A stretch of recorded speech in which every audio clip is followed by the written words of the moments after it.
Take it easy.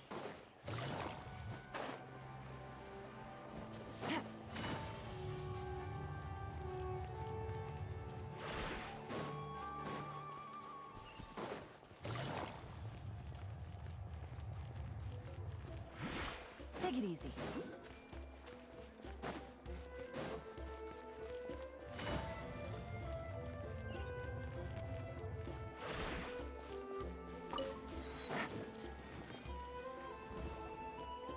Wonder if we're allowed in here.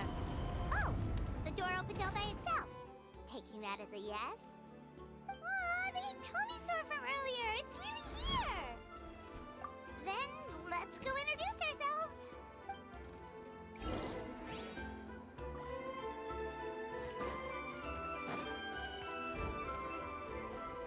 Hello there. Okay. Probably doesn't understand what we're saying. Doesn't look like any cogs are turning in there.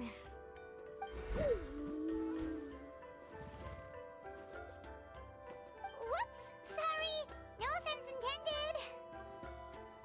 You there! You dare disrespect our elder?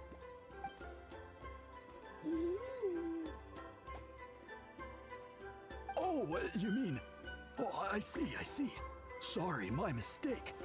Apparently you are here by invitation, in which case it's my job to make you feel welcome. Some introductions are in order. I am Koholum, one of the priests of our tribe. And this is our Iktomisaur elder, the great Tlapokpokteets a living totem among the masters of the Nightwind. Whoa, that's quite a tongue twister. In truth, we usually go with Elder Tlapo for short. You're welcome to do the same. Ah, I assume you're referring to our Elder's special ability. Elder Tlapo has been alive for many centuries and harbors secrets that even we priests are at a loss to explain. So your reaction is entirely natural. But one thing I can say for sure is that Elder Tlapo has appointed the two of you to an extremely important task. For this reason, I would like to ask you to undergo a test. What sort of task? And what kind of test? If it's all right with you, I'll take you to see our chief. He's in a much better position to answer your questions.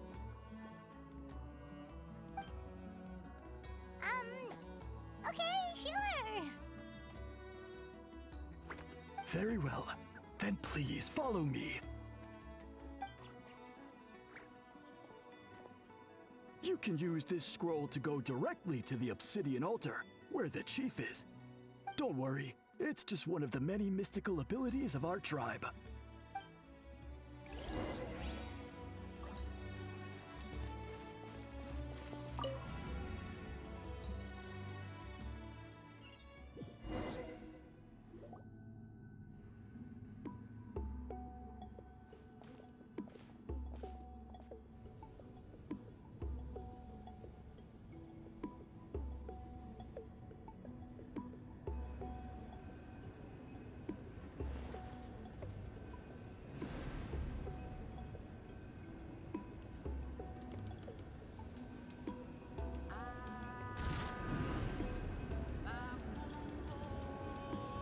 Whoa, what was that just now? One of the routine duties of a priest. We attempt to contact the spirits of our ancestors to seek epiphanies and revelations. The chief is just over there. Please wait here while I have a word with him. I'll just be a moment. Well, the Masters of the Nightwind are definitely living up to their reputation as the mysterious ones.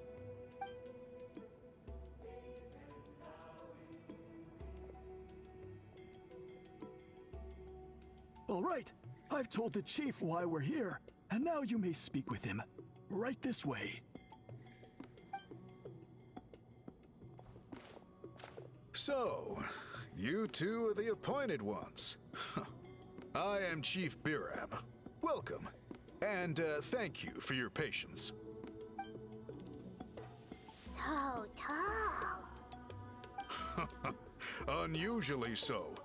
Yes, I am aware, but I assure you, it's no cause for alarm. Oh, no, of course not. Sorry, Paimon just reacted without thinking.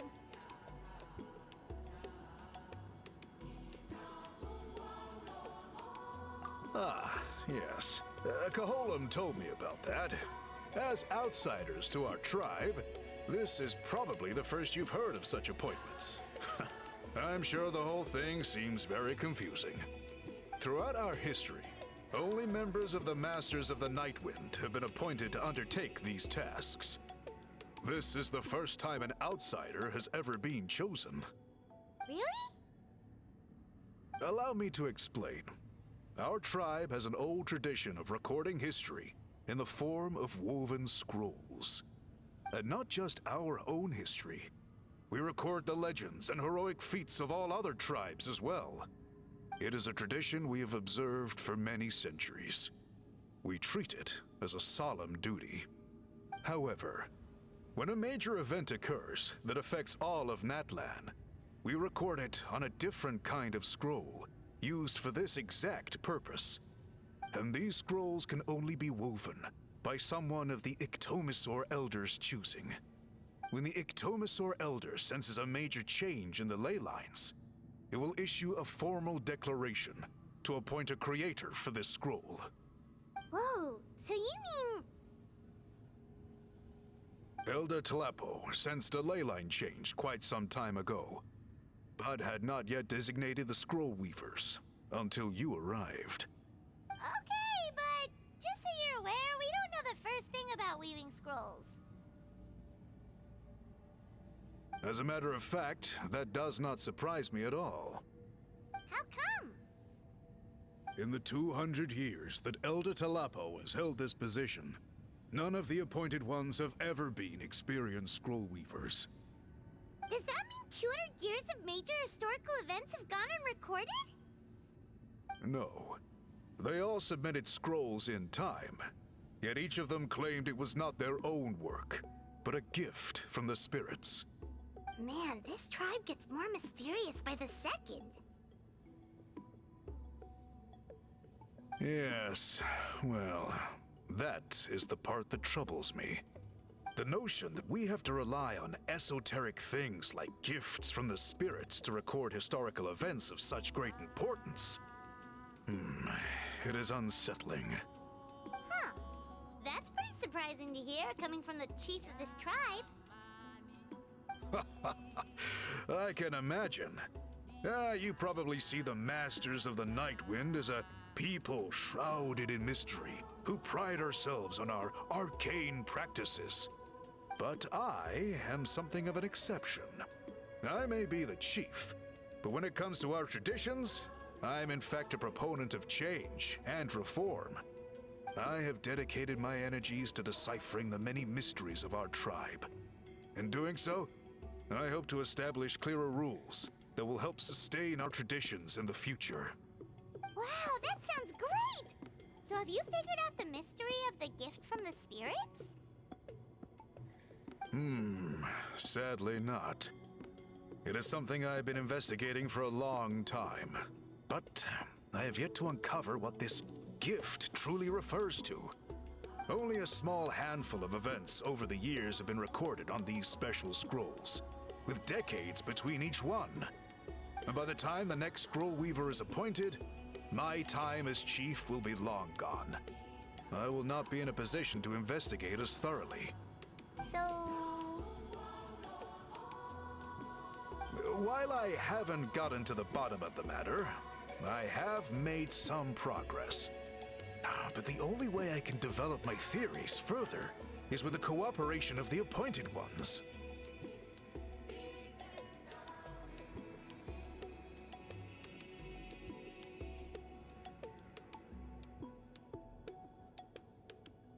Precisely.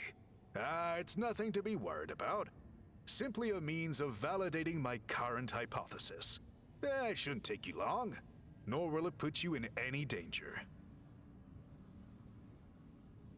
I can explain everything in detail when we get to the site of the test. But first, Please wait a moment while I change out of the soul-shielding cloak. This garb is one of our important cultural relics, handed down by generations of chiefs. It is only to be worn when conducting certain ceremonies. Oh.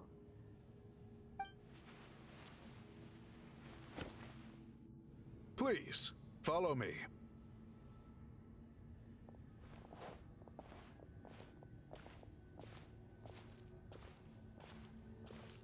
Do you see this scroll? If you touch it, you will enter a hidden space. Today's test is, quite simply, to find a way to escape that space. That's it? I assure you, it's not as easy as it sounds. If you cannot find your own way out, I will of course intervene to bring you back here. But then, we will be no closer to solving this mystery. Good. Simply touch the scroll to begin the test.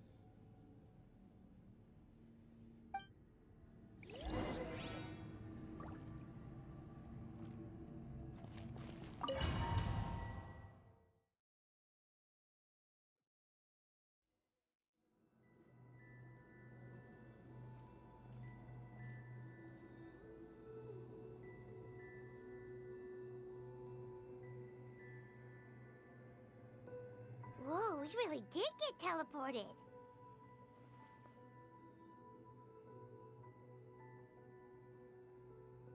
It seems like this place is completely sealed off.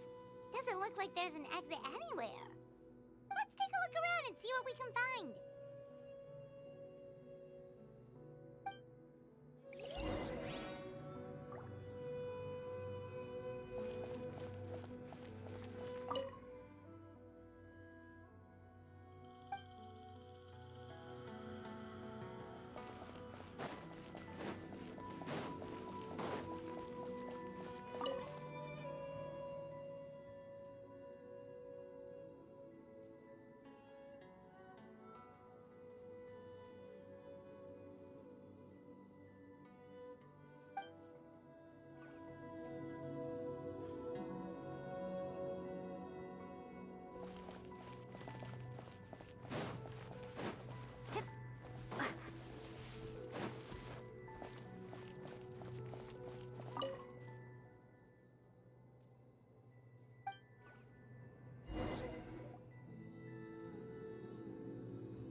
There are so many woven scrolls here.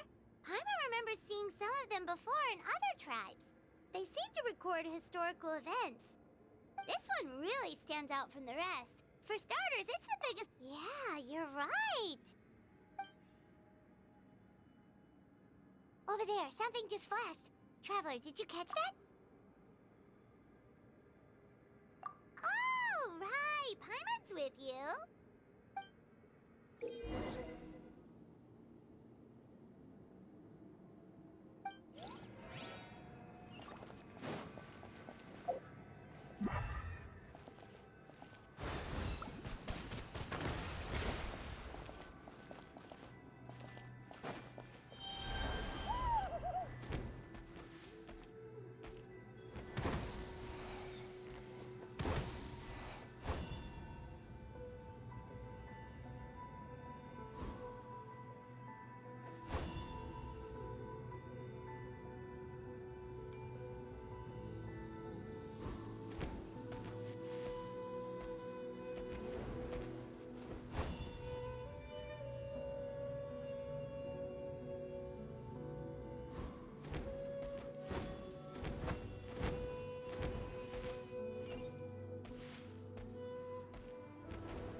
It is just as I thought.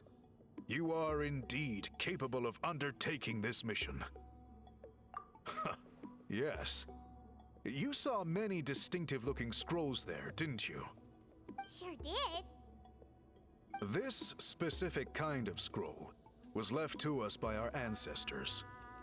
Upon investigation, I discovered what sets it apart is the use of a color not featured in ordinary scrolls. It is a most mysterious color that most people cannot even detect. I myself had to employ special techniques to confirm its existence. Yet there are those who are born with a natural ability to perceive it. And that is why I wanted to test you. You mean... That space you just entered was an exhibition room for storing this variety of woven scrolls. Centuries ago, a great shaman by the name of Huitzilin put in place a security measure so that anyone who entered the room without permission will become trapped inside. It exists to this day. And although I have not managed to decipher how it works, I have at least found out how to turn it on and off. Once someone is trapped inside, it is all but impossible for them to escape without outside help, unless they share the great shaman's ability to perceive that strange color. Clearly you must have this ability, which leads me to believe that our Iktomisor Elder can sense this ability in people, and that it appoints a scroll weaver on this basis. Another secret power? Traveler, you are full of mysteries. Still, having this ability doesn't change the fact that neither of us know where to start with weaving a scroll. Don't worry about that. The method for weaving this kind of scroll appears to be largely the same as for an ordinary scroll. The main difference is in the dye that gives it its unique color. If my suspicions are correct, this dye is the key to weaving the scroll, and your special ability is the key to obtaining it. The dyeing process is also a little different from the norm, but I don't anticipate any major issues there. As long as you two can source the dye itself, I can assist with the application. Cool! We'll follow your lead! Great! Then please use your abilities to source the necessary ingredients. And in the meantime, I will have someone prepare some fabric for test dyeing. We'll make a few sample pieces to test out my hypothesis. And if that goes well, we can begin the scroll in earnest. If you agree to help, you can expect to be handsomely rewarded once this is all over. So, what are your thoughts? Agreed, especially if there's a reward in it. What is the reward, by the way? Is it food? Paimon hopes it's food. Given the stakes involved for our tribe, I was thinking a substantial sum of mora would be appropriate. Surely that would be preferable to just a free meal. Mora works too. Anyway, how do we go about finding these ingredients? Are we supposed to just keep walking around Natlan until we stumble across them? Thankfully not. I've already identified a location where I suspect they may be found. And I've arranged for someone to guide you there. Your guide is waiting just outside. You can set off at your leisure.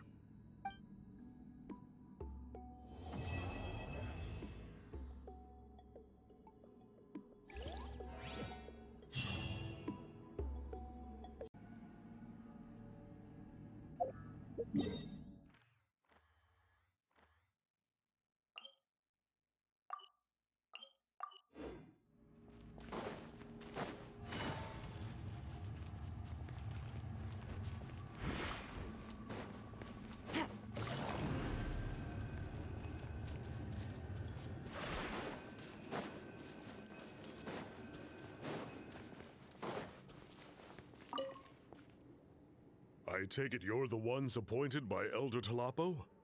Yep, and you are... Call me Toltec. The chief asked me to be your guide for the day. His messengers already filled me in on the situation, so just follow me.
Take it easy.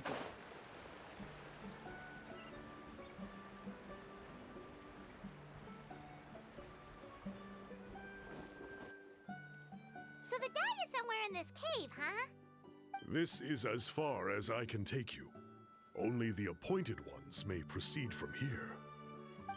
Why's that? Kind of a long story. Apparently, there's a certain fruit that grows in this cave, the juice of which can be processed to make an excellent dye. Many years ago, our ancestors set out to make a series of ambitious works of graffiti art. They selected this cave to make them in, presumably due to the availability of the dye. However, they didn't want anyone to see their work before it was completed, and so they sealed off the entrance to control access. To bypass the seal, you have to have mastered the art of color perception, or something like that. Oh, right. The strange thing is, our ancestors never removed the seal, even after they finished the graffiti art. Since it was sealed off, the only person who's been inside is the great shaman, Huitzilin, and that was 300 years ago. According to her, the artwork tells the story of a hero by the name of Kuntur. But I digress. Sorry, I'm a big fan of graffiti artwork. Once I get talking, I can go on for hours. So you're sure you don't want to come with us? I'll pass. I tried to get in once, but the seal blocked my way. I tried getting my Iktomi-sor to clear it with its powers, but even that didn't work. I guess it's supposed to be a test left there by our ancestors. If you don't pass the test, you're not worthy of viewing their works of art. Don't worry about me, though. I wouldn't be joining you this time even if I was able to get in. Unlike our chief, I don't have the guts to challenge our traditions. This task is specifically appointed to someone by the Iktomi-sor Elder. Who knows what bad things might happen if I got involved? Fair enough. All right, we'll try not to take too long.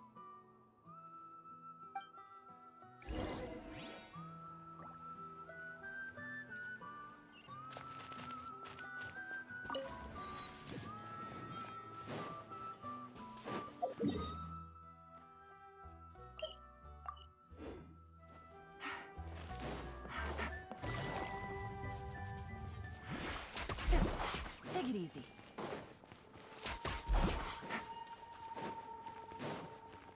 Looks like there's no way past. Maybe try the same thing as before?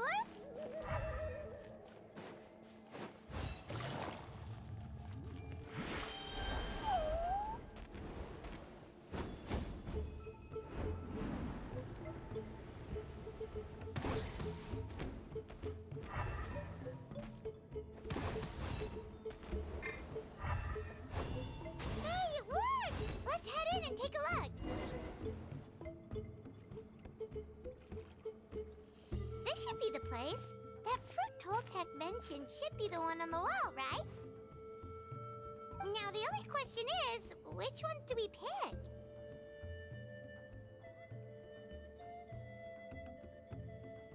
Well, go ahead, try it out.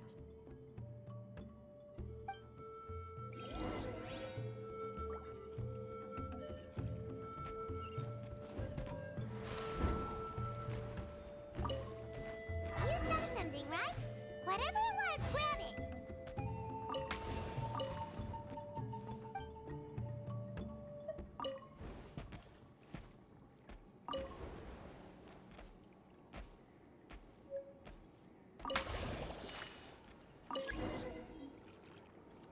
These guys' ancestors made some real works of art here.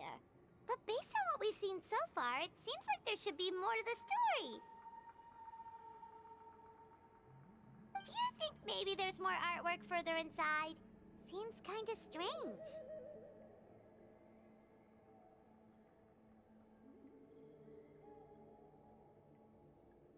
Oh, no need. Paimon was just thinking aloud.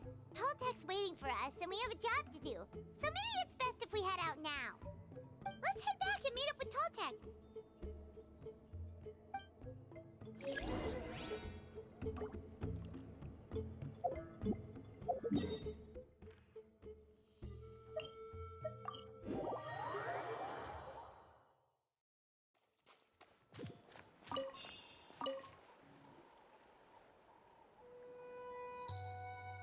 We're back, and we found the ingredients for the dye. Sounds like you made it through the seal then. Our Iktomisaur Elder was right about you. It's getting late. Follow me. I'll take us back.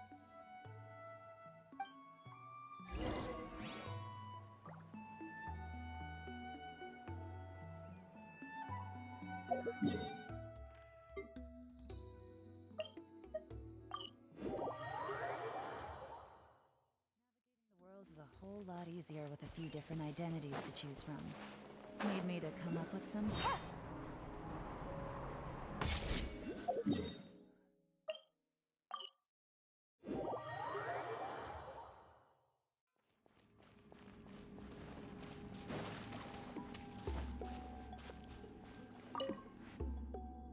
Toltec has updated me on your progress. Well done. I appreciate your efforts. Sure thing. Here's the stuff for the dye.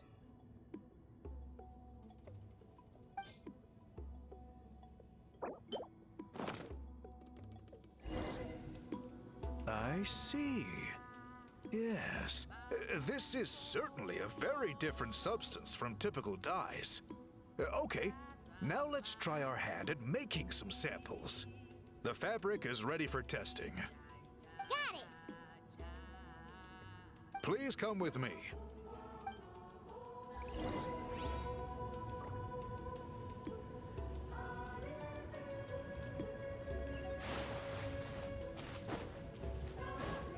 Take it easy.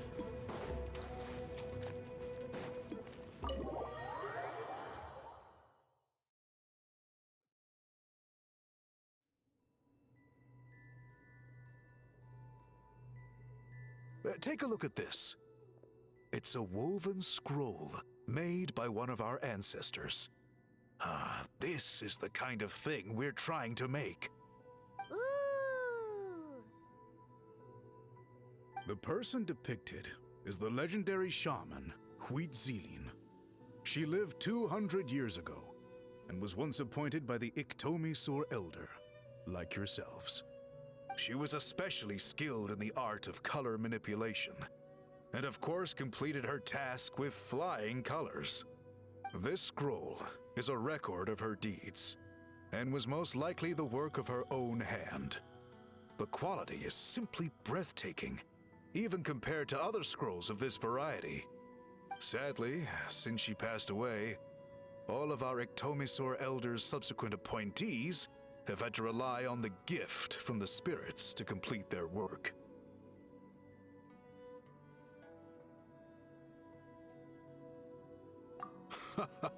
That's a good way of putting it. My only quibble with your phrasing would be, it's not just me, but us. Now Paimon's getting excited.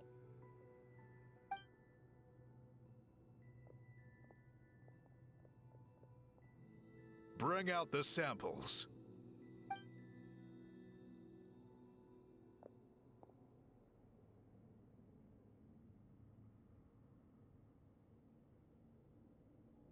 Now, as I mentioned, the dyeing process is a little complicated, but I am confident you will manage. Just make sure to follow my instructions carefully.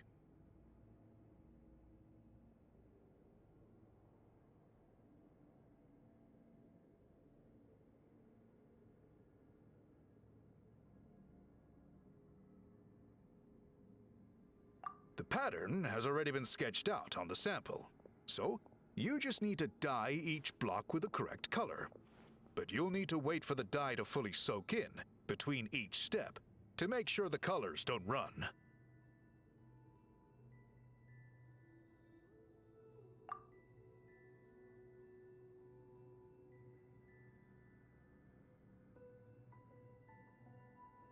Ha ha ha! Good! The dye is taken to the fabric, and the pattern is crisp and clear. Next, Apply all the remaining dye, and we should see that elusive signature color emerge. Okay, final step.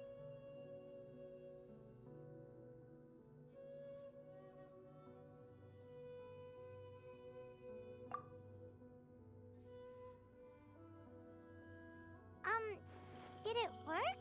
Paimon doesn't see it.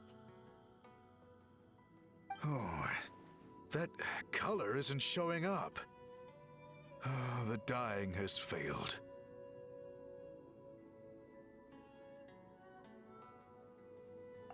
No, your technique was flawless. You did everything exactly as instructed. It would have made no difference if I'd done it myself. Then what went wrong? It could be the weaving technique, or maybe the dye has to be applied in a different way. Oh, whatever the case, it looks like I have failed to get to the bottom of this mystery. Sorry, Paimon wishes we could do more to help. I am the one who should be apologizing. I made you do so much work, and it was for nothing. I will, of course, honor my commitment to compensate you for your trouble, but I do hope you won't give up on this task. I plan to keep investigating, and will be sure to keep you updated with any progress. Don't worry, we're not quitters. Paimon does have a question, though. This whole process of recording history on woven scrolls seems so complicated. Why don't you just write it down instead? You said yourself you're all about change and reform. Well, this seems like a pretty good place to start, don't you think? Writing things down would be easier for everyone, and your records would be more detailed. I think you've perhaps misunderstood my philosophy, but that's okay. I can answer your question, but there's somewhere I need to show you first. Oh, sure.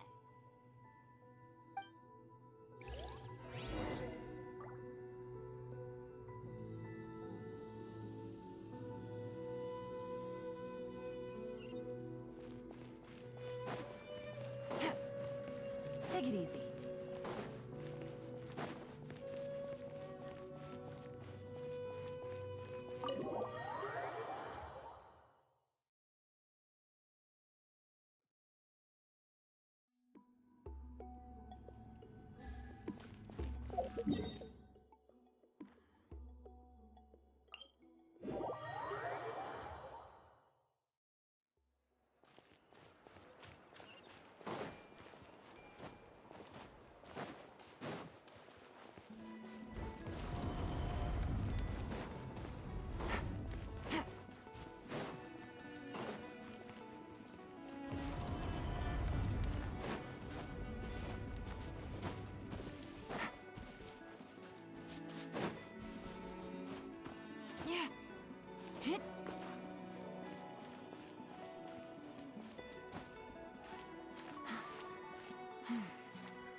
Cool. Look at this view. It's gorgeous! Now, try looking a little further. Whoa, that graffiti! In all the years since the founding of our tribe, those colors have been with us every step of the way. It is true that I seek to bring new life to this ancient tribe through change and reform. But I also understand there are certain foundational things that we cannot afford to throw away. The foremost of these is the way we record our history. Oh, that makes sense. Since the very beginnings, our tribe has always sought to bring color to history. And I have a deep sense that this is one part of our heritage that we should not give up. So, whatever it takes, I must find a way for us to continue producing our traditional woven scrolls. You're completely right. Paimon's sorry for what she said earlier. It was out of line. It's quite all right. I'm just grateful you're able to understand where I'm coming from.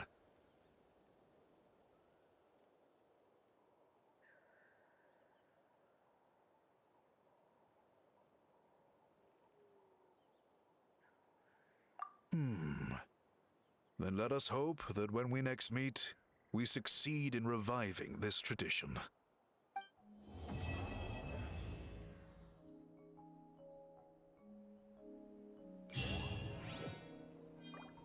The world is a whole lot easier with a few different identities to choose.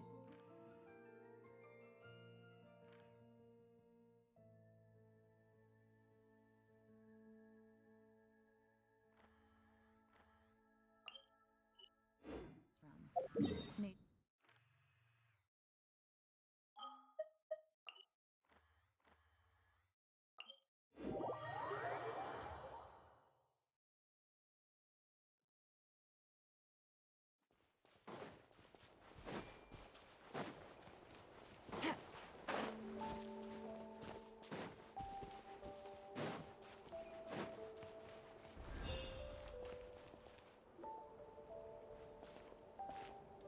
Huh?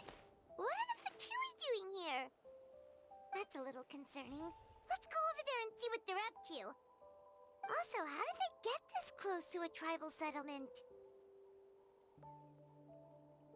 Huh. All the Fatui left in Natlan are probably the captain's subordinates.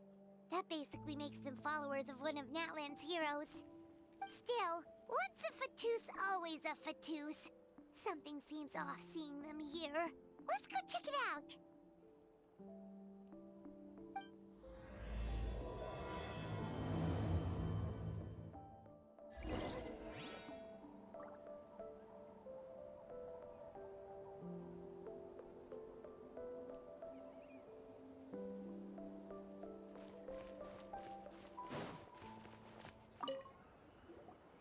Ahem! What are you guys doing here? Following orders. If you have a problem, take it up with our employer. Hey, what's with the attitude? Can the Fatui even work for a private employer? This is Grudok. I hired him to be my bodyguard in Natlan. As you can see, he's not the sociable type. I'm sorry for any offense. My original plan was to hire someone from the local tribes, but a priest recommended Grudok and his squad. I was told they were capable fighters and had the time to spare, so they fit the bill. It seems like the Fatui's reputation in Natlan is quite positive.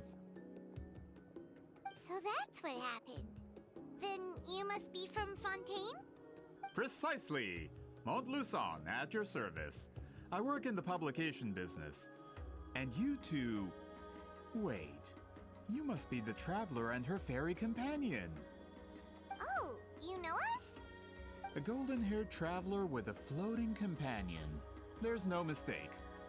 Your exploits in Fontaine have all the makings of a best-selling series. I'd be a failure of a book merchant if I couldn't recognize you.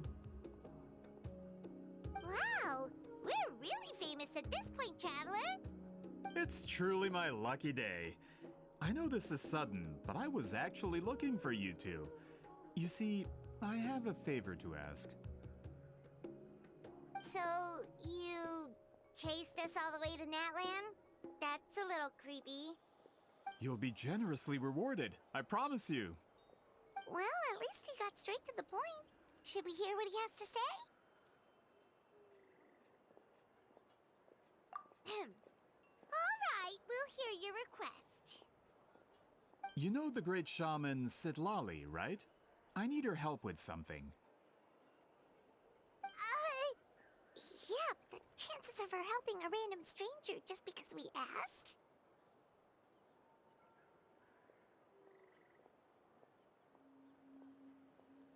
Yeah, see, Lolly really doesn't like dealing with strangers. I heard about that from other members of her tribe.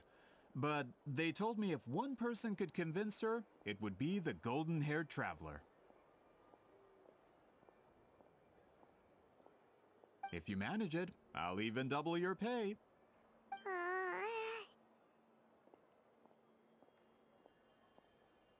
Oh yeah, we should definitely get to the bottom of that first. It's kind of a long story, and there's tribal history involved, so you should hear it from an expert. Alie, if you could. Of course. I don't often have an eager audience for this kind of thing. Nice to meet you. The name's Alie.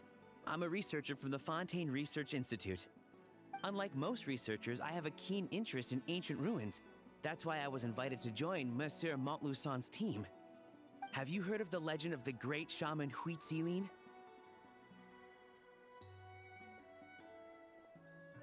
Yes, according to local records, she was a color mystic who lived over 200 years ago, and the most adept in her tribe at using that particular technique.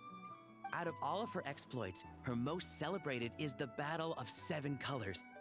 According to legend, the battle was triggered by an abyss invasion, one of the most brutal in Natlan's history, even from a greater historical perspective.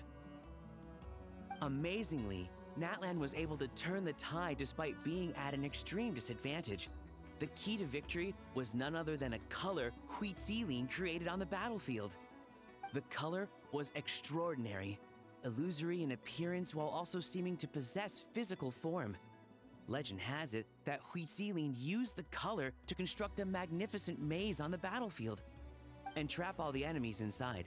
This allowed her allies to launch a counterattack and ultimately secure victory. Anyway, that's the gist of it. We don't want to take up too much of your time. That story is the reason I came to Natlan. I often publish books about the history of other nations. They always end up faring well on the market.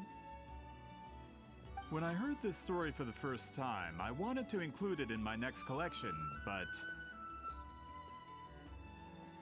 historical records about Natlan aren't very detailed. We haven't been able to determine where the battle took place, or find any definitive evidence that it occurred at all. Even within the Masters of the Nightwind, people dispute the legitimacy of the story.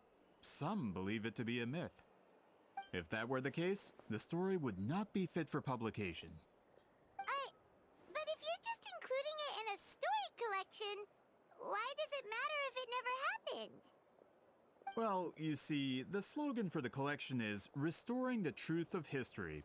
Naturally, I need it to be factual. That's why I'm here. The Masters of the Nightwind are said to have a tradition of recording past events, so I wanted to consult their records. But I was refused access to the Obsidian Altar. Application after application, and all I received were a few ordinary woven scrolls with nothing to offer. Honestly, I'm just trying to promote their history, and they make such a fuss. According to my research, their scrolls are considered sacred relics in addition to historical records. Naturally, outsiders are rarely granted access. Not to mention, the scrolls we did get to review actually contain a huge amount of information. I just need more time, and I could... We've been over this, Alier. There's no need to waste time on those scrolls when we have a better way. Seat Lally, you mean? Exactly. You're well aware, I'm sure, that Sitlali has been alive for more than 200 years.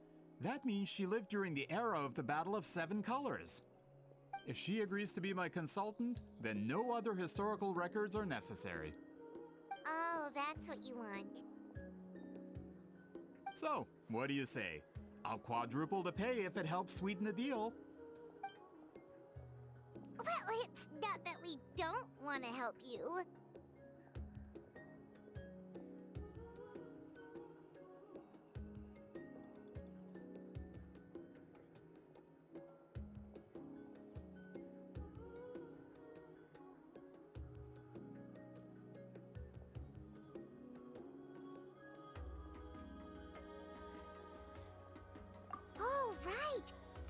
the Chief gave us has a lot to do with Wheat Sealing.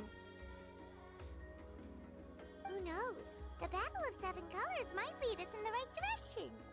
All right, we'll help you convince Seatlolly. Just let us do the talking, okay? Of course.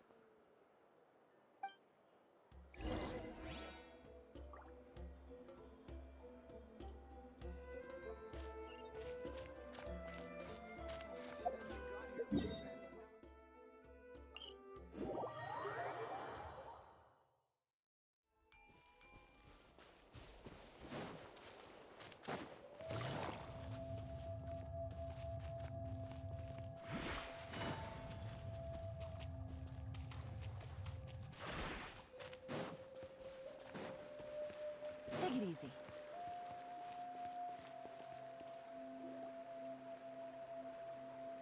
So, this is where the great shaman lives? A bit far from civilization, isn't it? I hope the person who pointed us in this direction wasn't mistaken. For someone like Seatlolly, it actually makes a lot of sense. Is this graffiti her work too?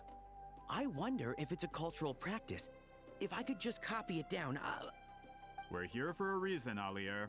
As agreed, you two can do the talking, and we'll wait for you here. Okay, we'll go knock on the door. Hopefully she's not hungover.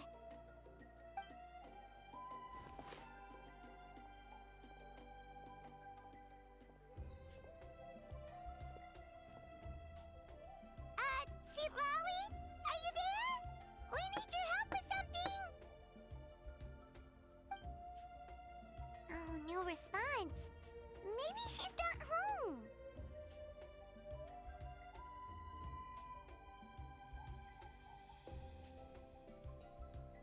Oh, Granny Eatsley? Are you home?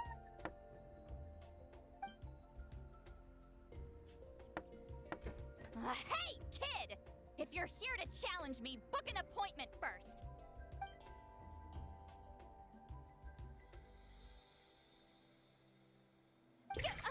Traveler!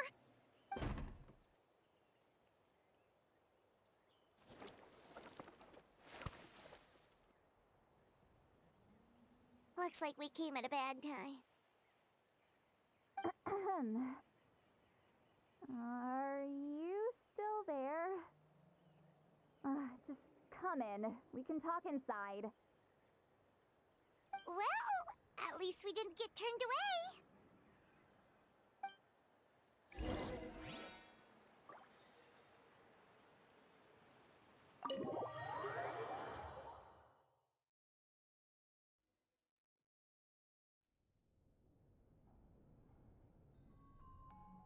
Huh.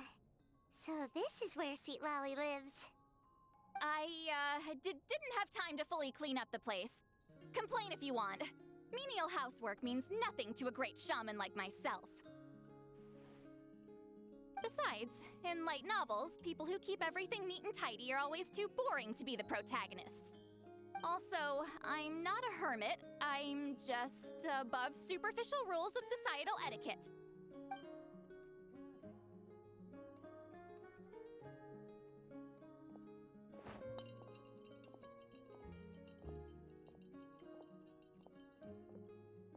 She sure does care a lot about what we think of her. Oh, and that spell I used to transfer my senses to you, you're not still, experiencing the side effects, are you? It's my duty as a great shaman to check that kind of thing. Oh, you mean when we could hear your thoughts? Nope. It's been so long, we don't have to worry about that anymore, right? Then why do I hear the traveler's thoughts in my head? What?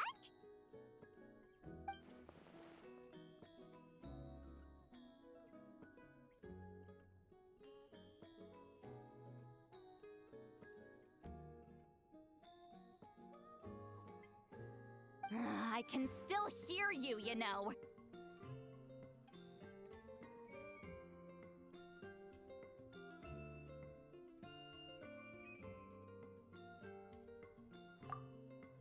Don't bother. I'll find a way to fix it. First you hear my thoughts, now I'm hearing your thoughts. It's just a simple spell. I use it on you, and now it's on the Fritz.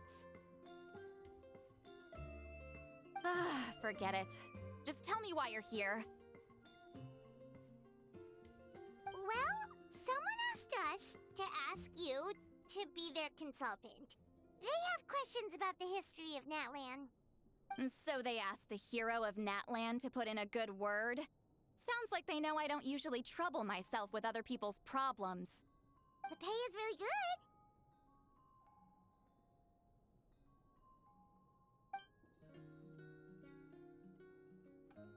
Doesn't matter. I'm busy. She sure doesn't look busy. Paimon knew this wouldn't get us anywhere. From you? Yeah, we were given a sacred duty to help your tribe weave a special scroll. Huh? So, you're the appointed ones this time? We were surprised too. After all, we have no idea how to weave a scroll like that. But with Chef Biram's help, we were able to make some progress. We still haven't succeeded, but we learned that the key to weaving the scroll is a special kind of color. The historical event those men want to ask about also involves color. If you help them, you might end up helping us too.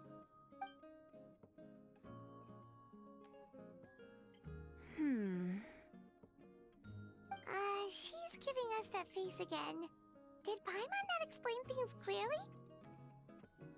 I can't decide whether this twist is completely out of the blue or if it was foreshadowed all along. Does that mean you won't help us? I need to think about it. Then there's still hope. Hey! What's the holdup? Just give us an answer already. You agreed to let us do the talking!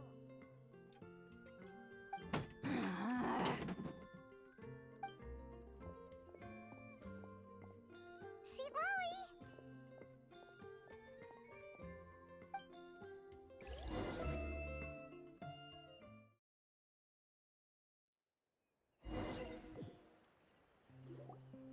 Stand down, Grudok. As your employer, if I tell you to wait, then you wait. Understood.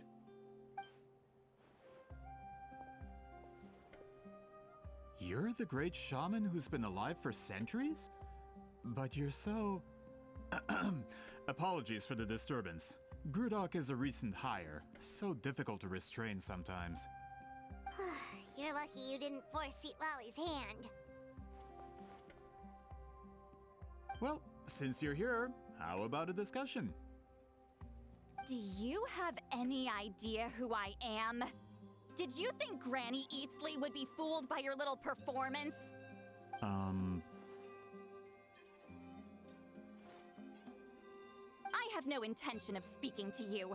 Your recent hire interrupted me right as I was about to make an important decision. Pull a trick like that again, and I'll make your lives a living horror novel, except 10 times worse. That's all I came out here to say. Whoa. Traveler, we have a discussion to finish. You live up to your name, Granny Itztli. I apologize for the offense. I'm just surprised the Battle of Seven Colors didn't pique your interest. You're investigating the Battle of Seven Colors? Ah, the Traveler didn't get to that part? Yes, I thought the Traveler could help me convince you. But, if I'm not mistaken, you have a personal interest in this matter, don't you? I heard that the great shaman Huitzilin was a friend of yours. You two must have been close. If I can resolve the controversy and prove the battle took place, I'll include it in my next collection. Then, all of Teyvat will learn the truth. With your support, your friend's heroic deeds will once again be known throughout the land. Inspiring, don't you think?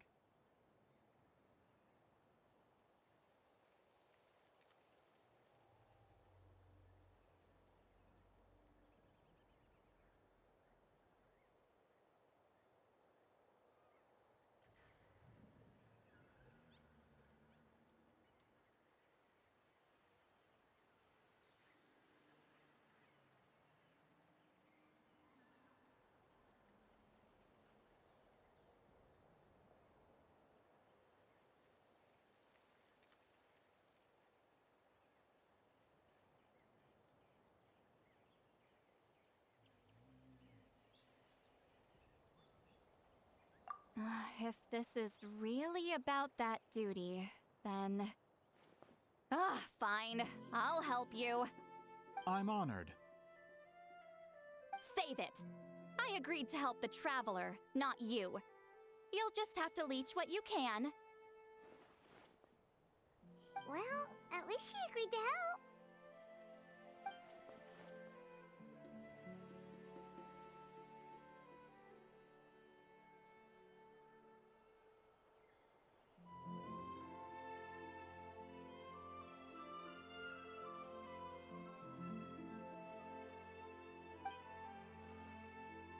Who are you calling heartless?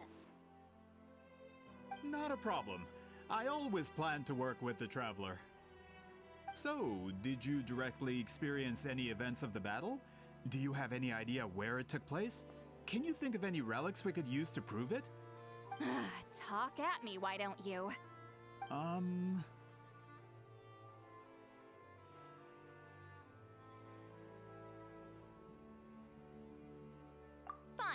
No, no, and no.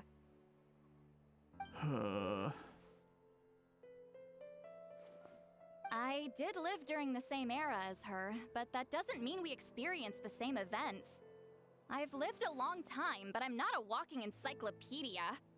You decide the angle of your investigation, and I'll provide answers if I'm familiar with the subject. All right. Even if you didn't witness the battle yourself, you still lived through that era. Your insights are very valuable. Alier, you had an idea about where to start, yes? Oh, well, my plan was to consult the members of the tribe in charge of recording history. Then, let's start there.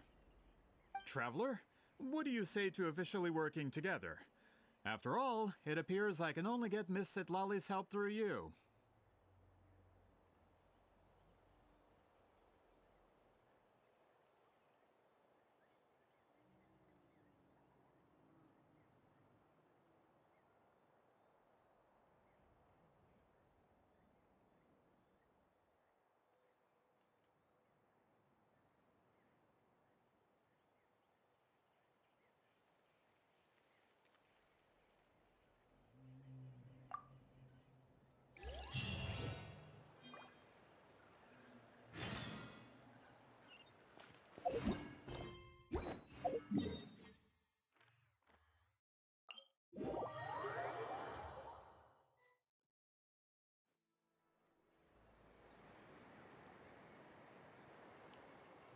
You don't seem super invested in this whole thing, Citlali. The Battle of Seven Colors is something I've only ever heard about. I know as much as anyone else in my tribe. But how? Weren't you alive when it happened? I wasn't there when it took place, and she never told me about it. That's how. But Molo-Saw said the two of you were close friends. The battle was legendary. Why wouldn't Huitziling tell you about it? Close friends? More like arch rivals. Something Montluçon would know if he actually did his research. Did you see the graffiti outside my house? That's not my doing. All students from Huitziling's School of Shamanism must pass an extremely difficult trial before graduation, defeating me in battle. Those graffiti drawings are how they challenge me.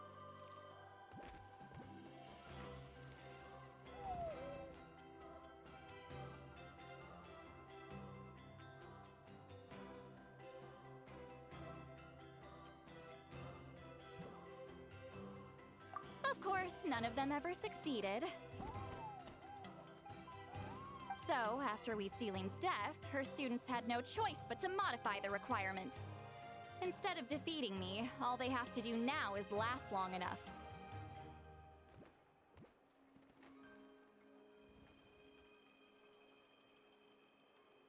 As my rival, Huitziling only had one achievement that surpassed my own, and that was the Battle of Seven Colors. I can only assume she had some kind of secret technique at her disposal. It makes perfect sense that she kept it from me.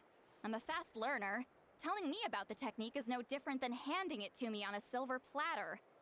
As if she would give away her one advantage. Oh, that makes sense. Anyway, all of that is secondary. Like I said, I'm only here to help you fulfill your duty.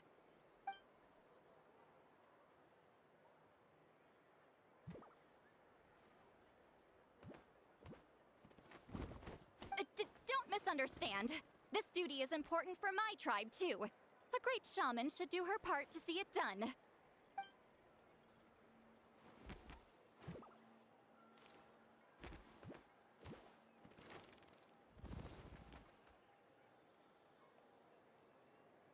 Excuse you?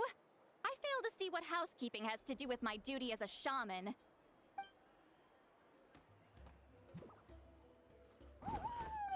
Why is it that you're the one whose thoughts are exposed, but I'm still the one suffering? I need to get to the bottom of this. Excuse me, Great Shaman, but we have a situation over here. We could really use your help. Okay.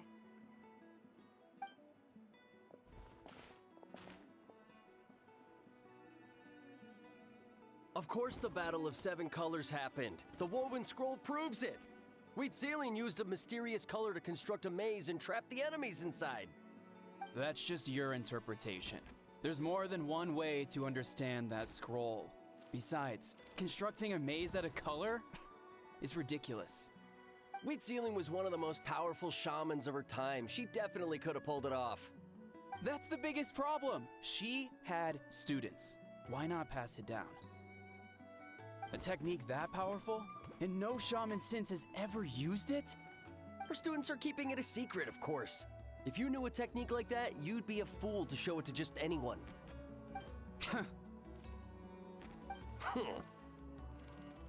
Oh, I didn't mean to cause an argument. I just wanted to ask, is there anything we can use to prove the battle took place? Of course it took place. Why would you need to prove it? You'll have to excuse him. Some people in our tribe insist on clinging to outdated views of history. I'd give up now if I were you. It only gets more ridiculous from here. Please don't fight. Wow, so the battle really is controversial. Am I the outdated one? Kids these days can't find anything better to argue about? These arguments are precisely why I hesitate to include this story in my collection. Neither side was able to offer anything useful. What should we do?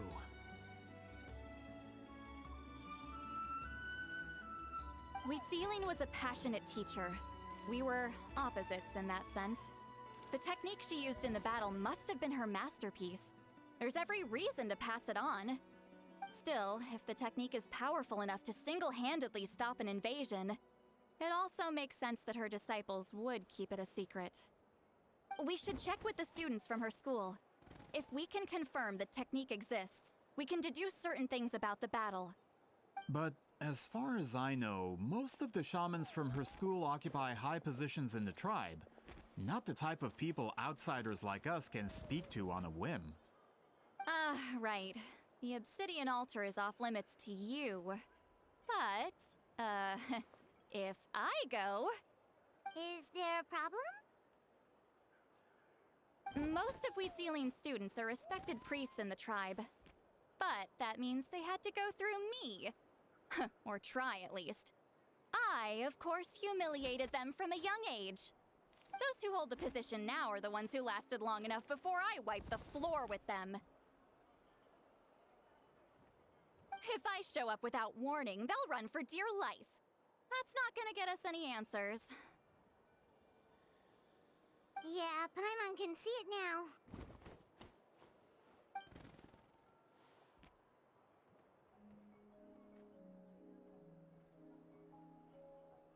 Hey, don't jump to conclusions. That was just a metaphor.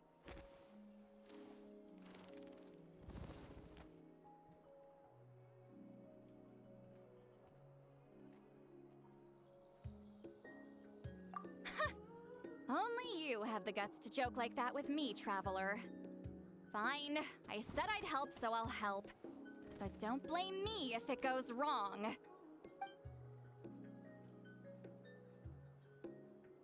Alright, the rest of you can wait for us here. We appreciate the help.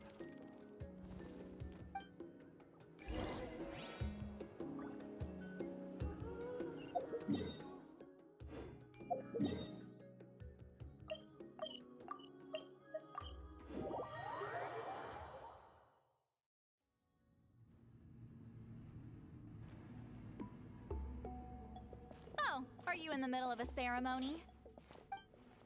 Granny Eatsley?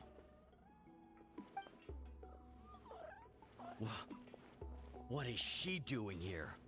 Did some coward not show up after challenging her to a fight? Or is she here to officially take over the tribe? Whoa. It's like they really do see her as some kind of tyrant. No matter what, we'll defend our dignity as priests to the end. Ugh, you talk a big game for someone who lost to me the most out of the entire priesthood. What? All I want is to ask some questions. So, you're here to interrogate us? Someone didn't sit pretty for their beating? Is that it? You want their name, don't you? We should just run!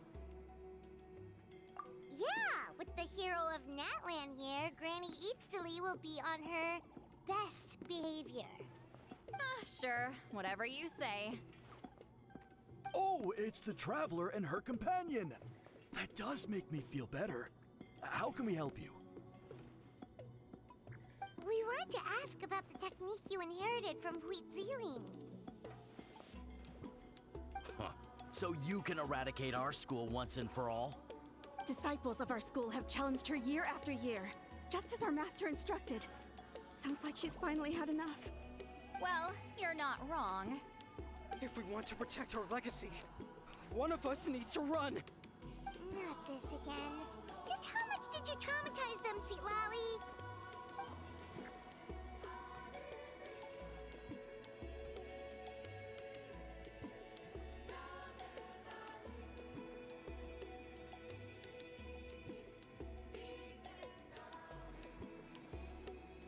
Hey! You can't just say whatever you want just because it's in your head. I'm Granny Eatsley. A mere mention of my name and kids burst into tears. Love and respect? Huh, no one has the guts for that.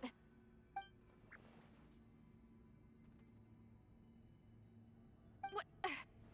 You know what? Forget about your duty. We really need to fix this mind-reading situation.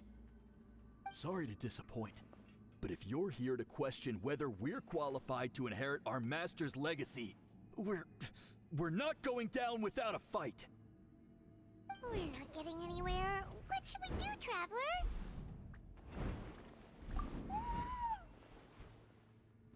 Huh?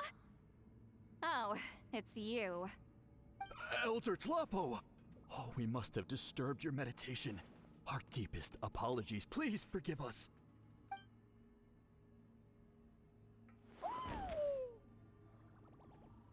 Did Elder Tlapo just issue a declaration?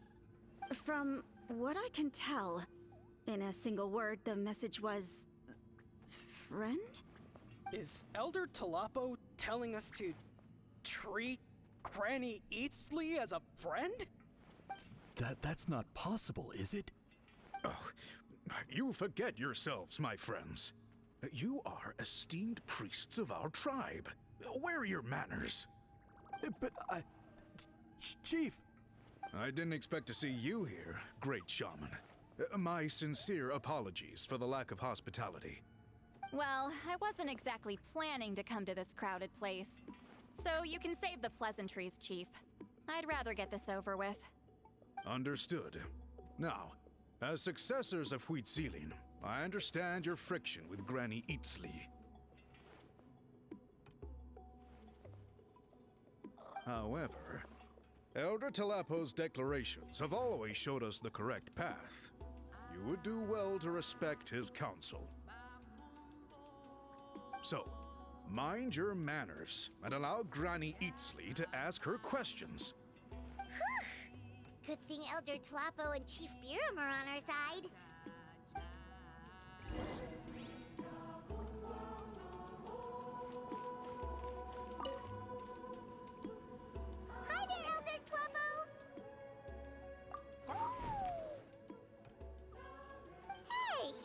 pretty happy to see us. He's the one who put you in charge of the scroll, right? Yeah, Elder Tlapo appointed us to the task. Elder Tlapo, huh? He's still Claw to me.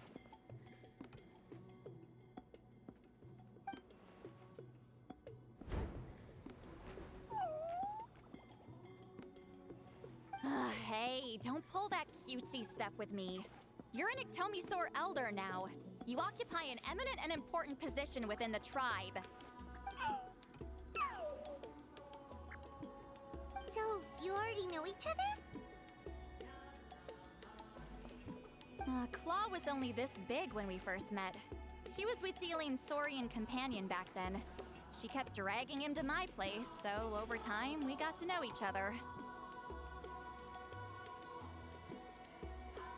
She only came to my place to fight me. But at the same time, she always claimed to be my friend. She was the only one who dared to try, at least. Well, you've lived a long time. You've probably made a bunch of friends over the years, right? The more time you have, the more friends you lose. Oh, Anyway, let's get back to business. I hate talking about the past.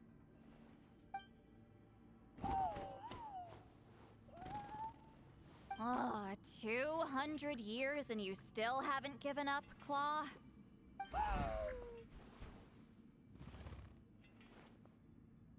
I still haven't made up my mind, so you should head back. Traveler, Paimon, let's go.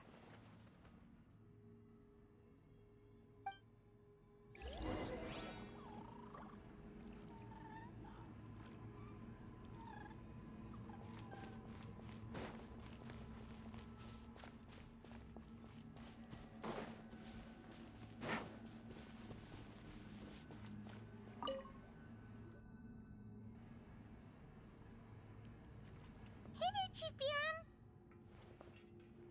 Oh, wait.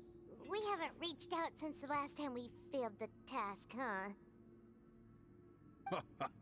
I'm just grateful you haven't forgotten that duty. Actually, we have good news! We found another clue! I'm all ears.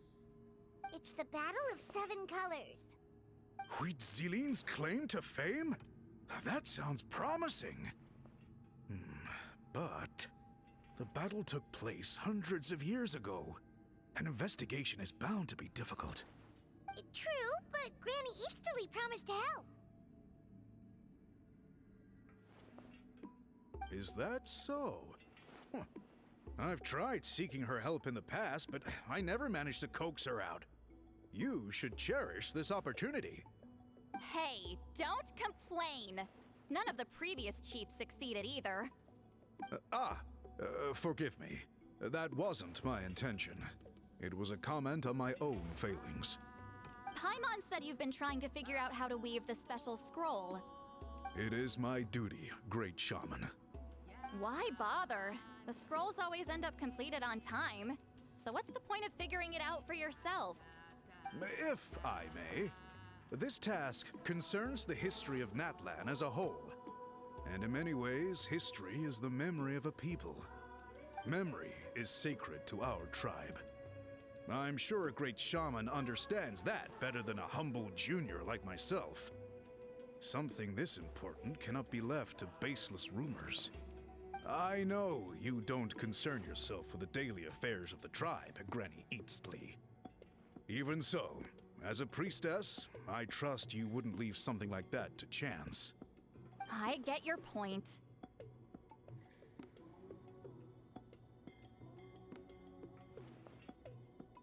Of course, the one time I wish you could read my mind, it doesn't work.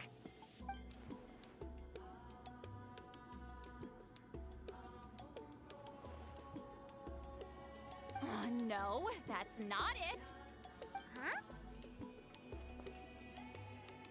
It's not important. Rest assured, Biram, with my help, the Traveler and Paimon will definitely be able to complete the task. You have my thanks, then.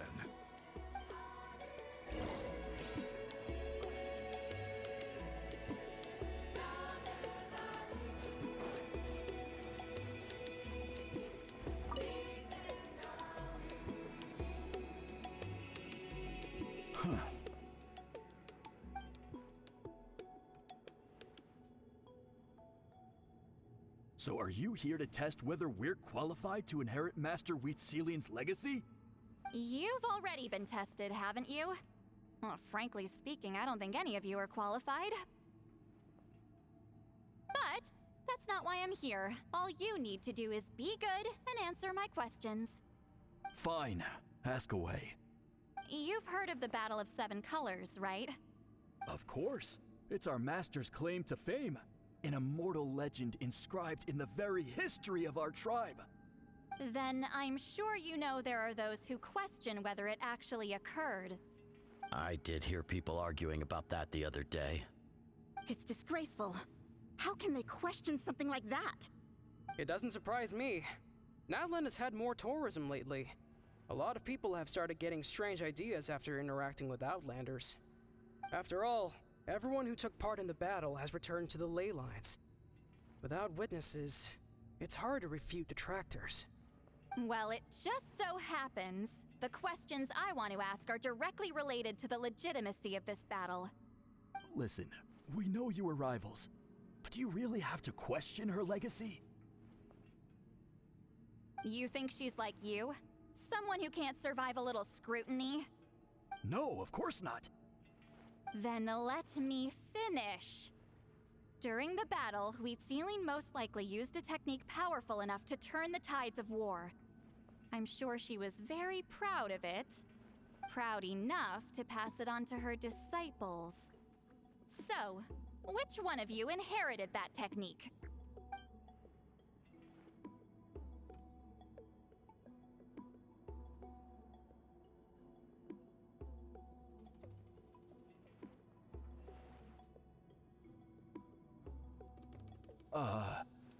I don't think any of us have heard of it.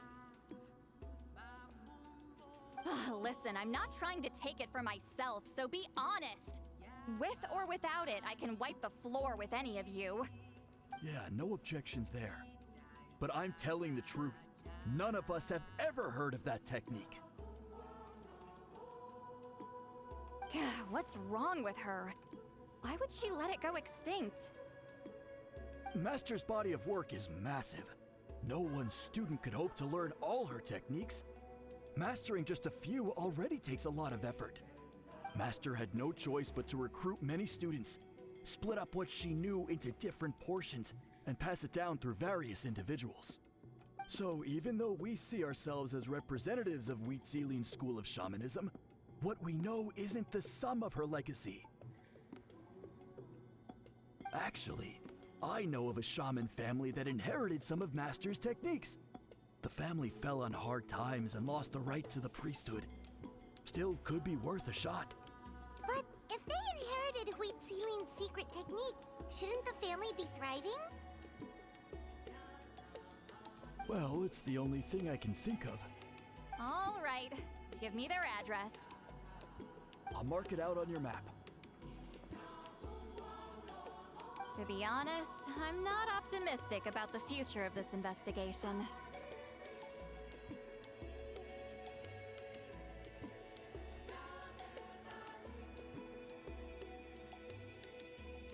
That's because the request came from you.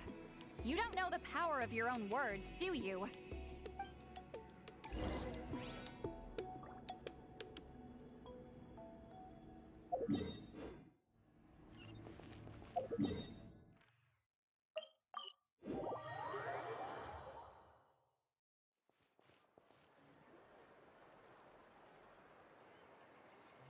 Proving the legitimacy of this battle seems more hopeless by the second. Nothing we can do about that. Well, even if our investigation ultimately proves the legend to be false, that's still a worthwhile result. Although I'm here for business purposes, I have a personal interest in this as well.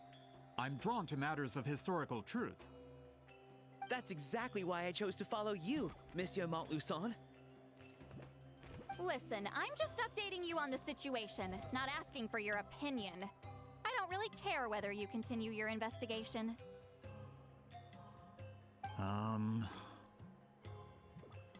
And Traveler, you came to me for help with your scroll weaving duty, right? You thought looking into the Battle of Seven Colors could give you answers. That's understandable. But based on our progress, I'd say this is a dead end. Instead of wasting time, you might consider taking a different approach. I'll try to think of another way to help you. Respected traveler, let's not forget about the compensation I promised. You shall have it in full. Extra, if that's what it takes.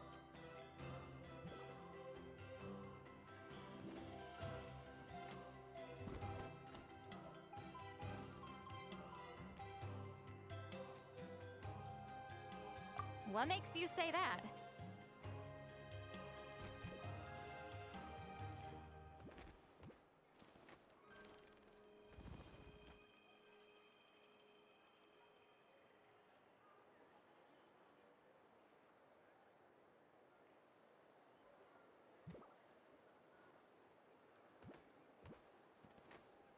Yeah, based on what you've told us so far, it kinda seems like there's unresolved tension between you two. You think so? She claimed to be your friend, but picked fights with you non-stop, and never told you about her biggest accomplishment. By figuring out the truth behind the battle, maybe we can finally help you get closure. Closure? I'd say we're 200 years too late. But fine, if you want to keep investigating, be my guest. Ah, that's wonderful news. Alright, let's go visit the Shaman family!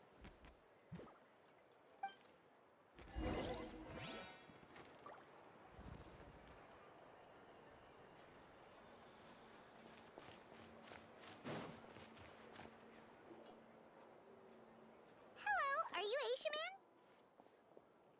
Yep, that's me. Huh? Granny Eatsley? Get up! In a crowded market like this, the only person who should be trying to hide is me. My apologies. Ever since my grandfather's generation, the shamans of my family have given up on passing your trial, Granny Eatsley. Have we offended you in some other capacity? Man, this is generational trauma at this point. Whenever I misbehaved as a kid, Grandpa would tell me about the thrashing he received from Granny Eatsley. I still get nightmares about it sometimes.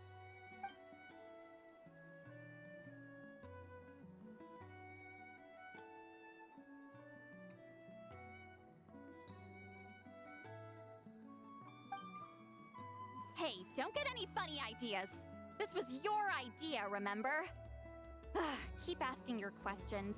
I'm going to find somewhere quiet to wait.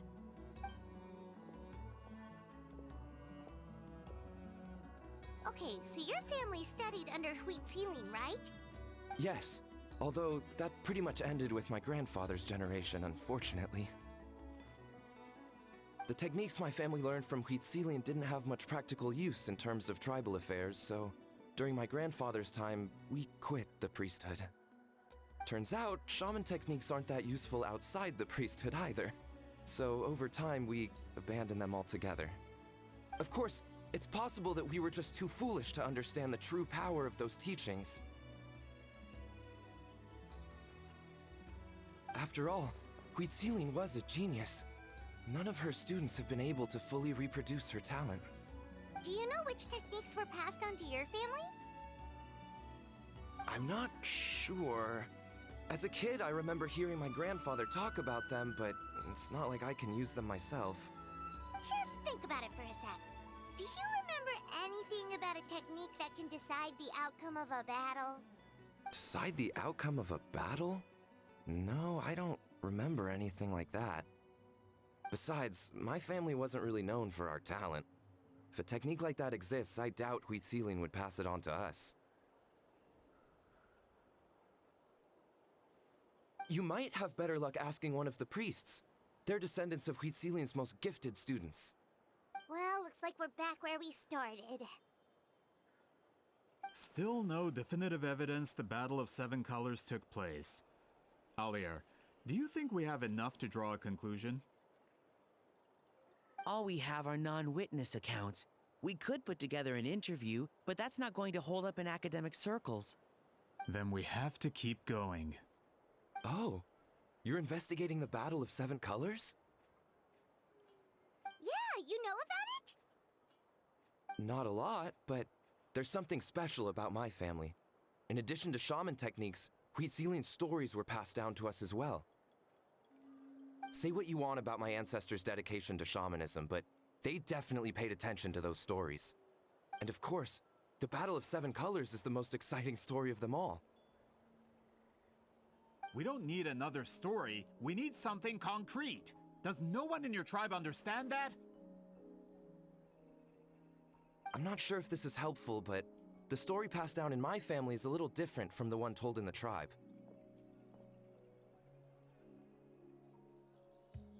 Really?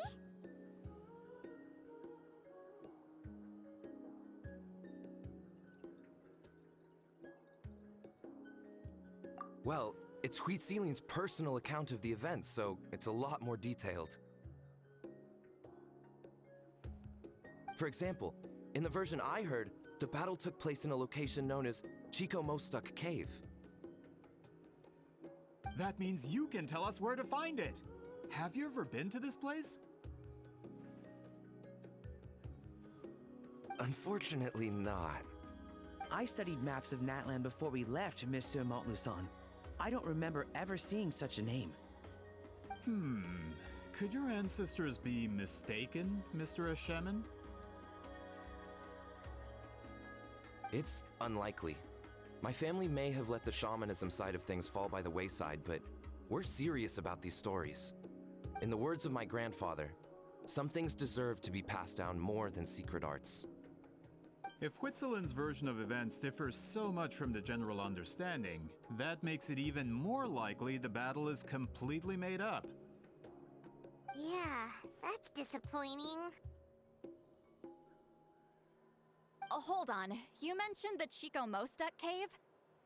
Oh, yes? Can I clear something up for you? It's been more than 200 years. Huh. I never thought I'd hear that name again. What do you mean?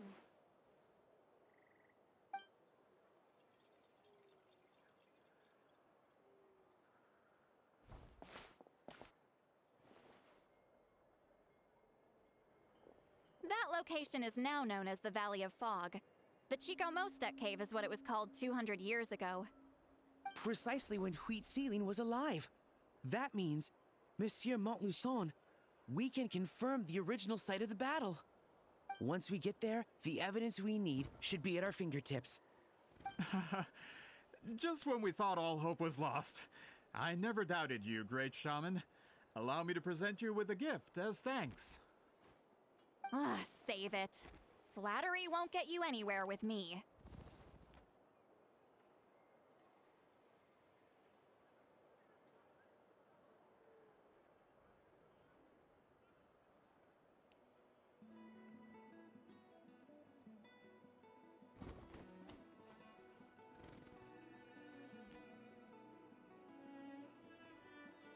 Wait! Mr. Montluçon works in publishing.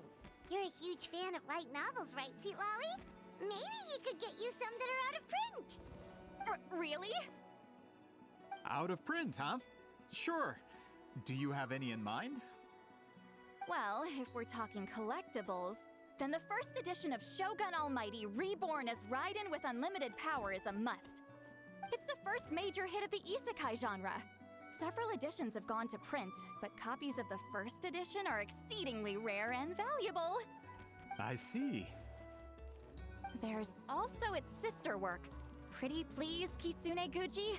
It was Yae Publishing House's attempt at gauging the new market trends. It's opened the door to a new genre after readers grew tired of isekais. The sales speak for themselves. Actually, Yae Publishing House released a limited edition not too long ago. But it's almost impossible to get. Anyway, I'll take those two. Sorry, I'm not sure I caught all that. What were the titles again?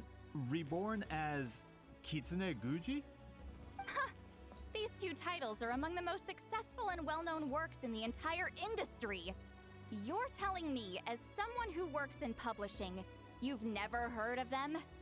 I'm a merchant from Fontaine, after all. Regarding this particular genre from Inazuma, I'm afraid I lack your level of expertise. Amateur.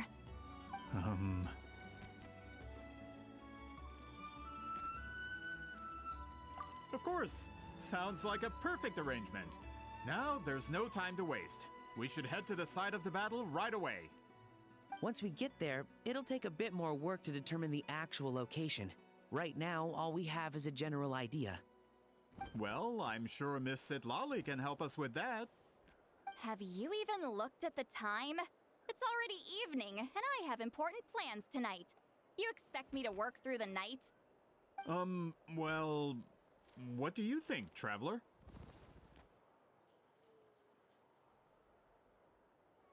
Okay, we'll find a place to rest for the night. When should we meet tomorrow? He's persistent, huh?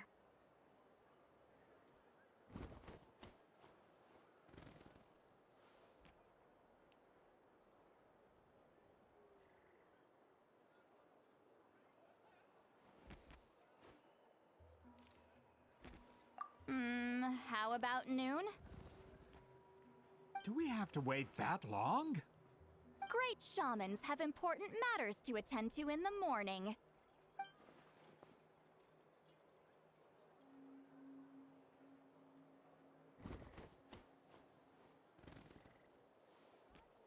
That's only because I have important tasks to complete at night. All right, as Miss Sitlali instructed. Let's meet back up tomorrow at noon. We'll be waiting at the exit of the tribal settlement.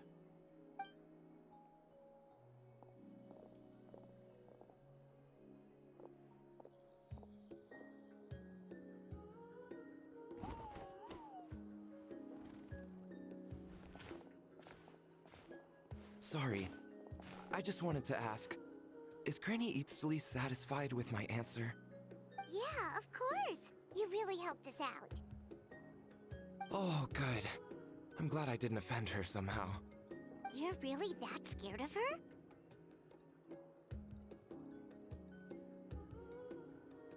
To be honest, Granny Eatsley almost never interacts with ordinary tribespeople like us.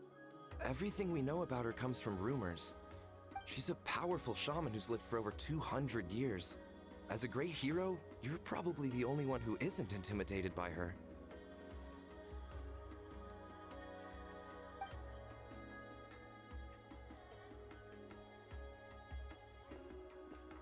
Well, thanks for today, Sitlali.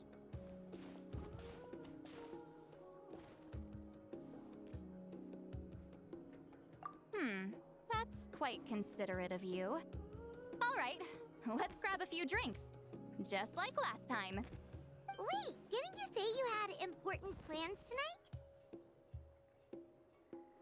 What did you think I meant? Does that mean you've gone drinking every night for the past 200 years? Now Paimon's worried about your health. No, I've had enough socializing for one day. I know somewhere quiet. We can just buy some drinks and head over.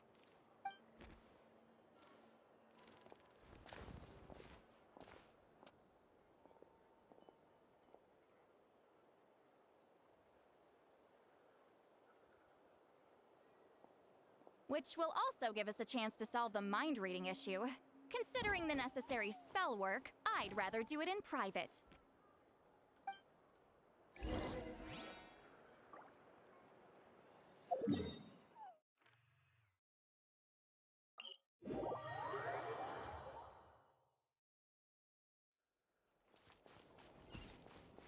Take it easy.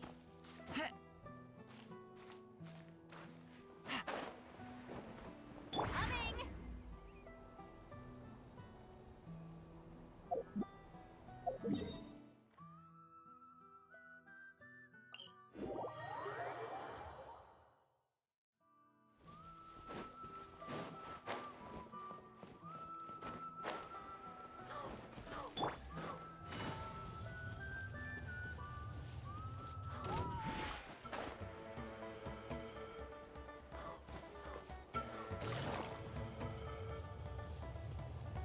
Is this the place?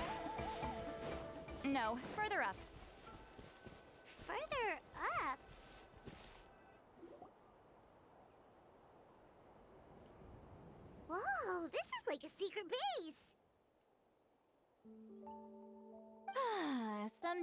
I want the fresh air, but not the company. So I come here. Let's see if my stash is still here. Ah, great! The halberd crest birds didn't eat my snacks.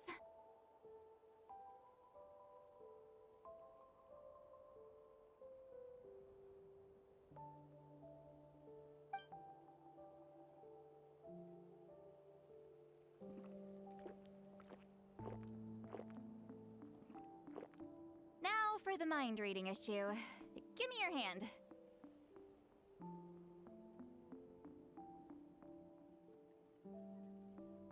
It might take a little longer, actually. I just need to share my senses, make a clean break.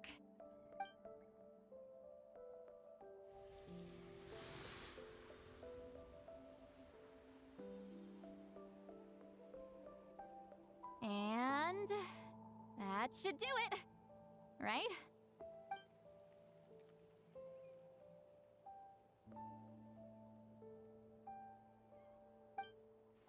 You're not wrong. Hold on. Why do I still hear you in my head? Oh, did I not separate our senses completely? Maybe using my palm isn't enough? Close your eyes.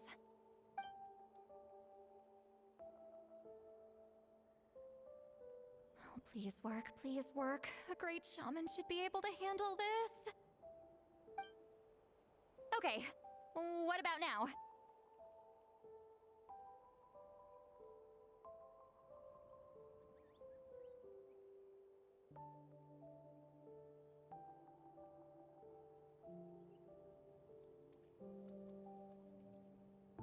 Huh? And now?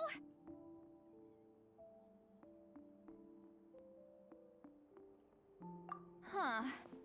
Whenever I try to remove the effect, it just flips direction and gets worse.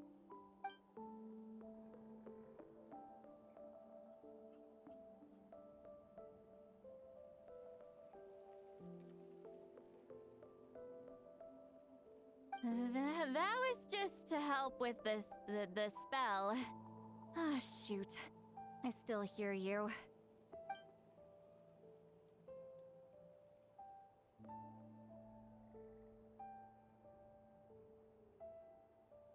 For a human soul, to lose the boundaries of the mind is to drown in the sea of consciousness without a concept of self. Wait, that sounds bad.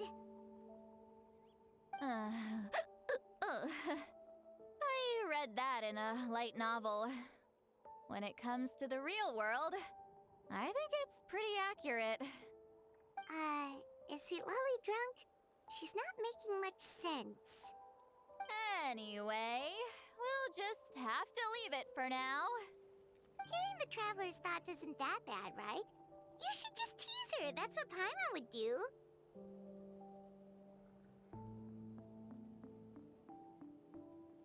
It's just... I'm not good at this. I'm not used to being close to people. Sorry, I said we could be friends, but I guess I'm not ready. I'm used to being Granny Eatsley. Someone intimidating, someone people are scared to approach. I don't have to deal with people that way.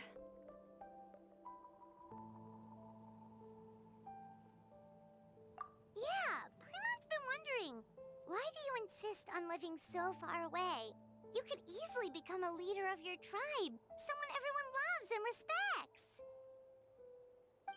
When you live as long as me, a person is like a flower. The color draws you in. You water it to see it bloom. It rewards you with its fragrance, but it doesn't last. With the passing of the seasons, everything withers away. You can try to water it, but it will never bloom again. Even if the same plot of soil is covered in flowers the following year, the one you remember won't be there. That's just how it is. Most of the people in my life will be gone one day, just like a flower.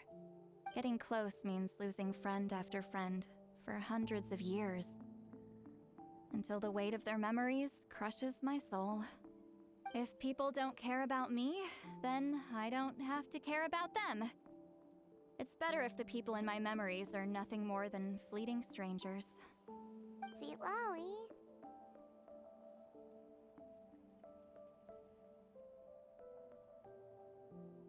You won't live as long as me, so you don't have to worry about that. Really?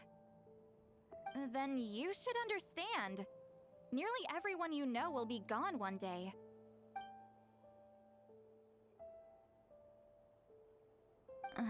Traveler?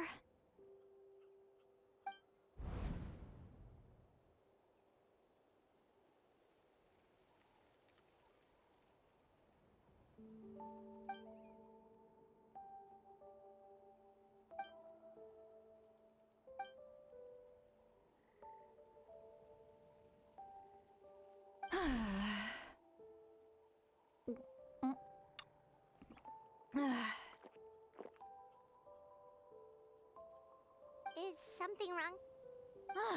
Stupid mind-reading side effect won't go away. It's not like I want to hear you complain about me all the time. Okay, she's definitely drunk. Sweet Lolly, maybe take it easy?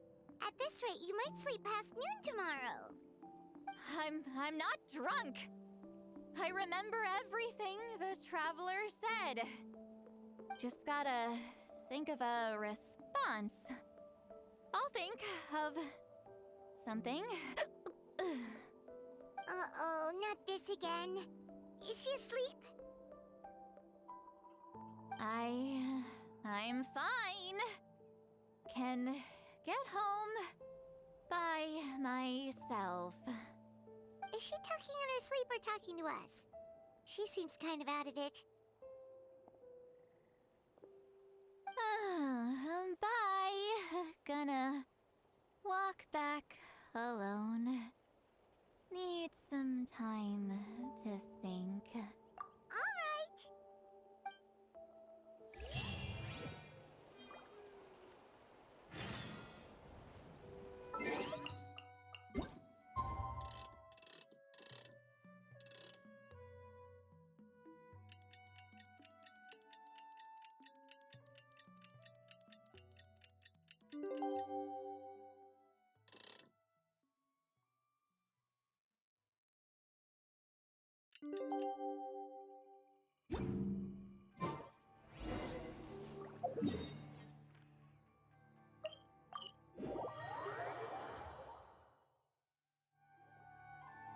This should be the place we decided to meet yesterday. Who knows if Sweet Lolly will show up on time? She drank so much last night, she might not even be up yet. Ahem. Sweet Lolly! No need to sound so surprised. Drinking is just a way to pass the time. I mastered the art of moderation long ago. Last night doesn't count. It was a minor slip-up, that's all. Anyway, I gave everything a lot of thought, and I think you're right about something. The Battle of Seven Colors holds the key to a lot of the answers I've been searching for. So that's why you're here so early. Traveler, great shaman. Sorry to keep you waiting. Shall we head out?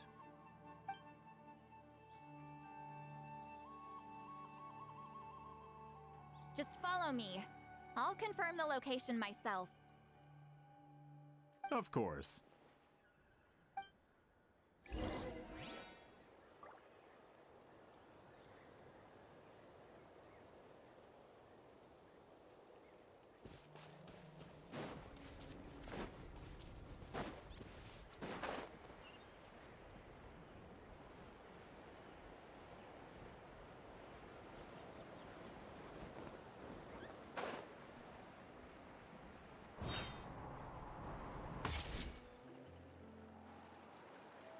This should be it.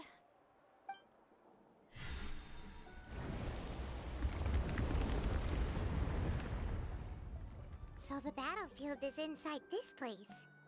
That could explain a lot of our academic questions. Don't lose focus. Once we get to the actual site of the battle, all the evidence needed for publication will be at our fingertips. Everyone ready?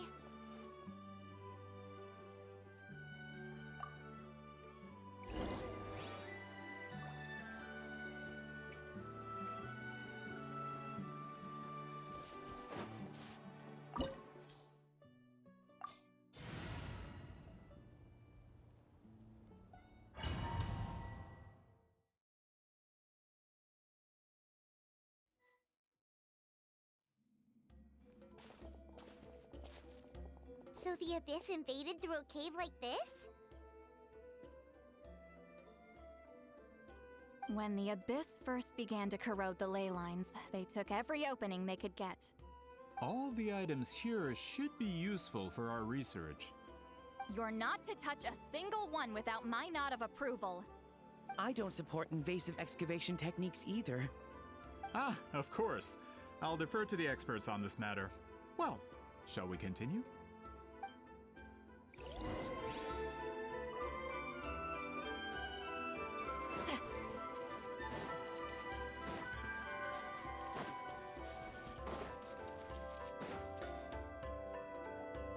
There are weapons here from every tribe in Natlan.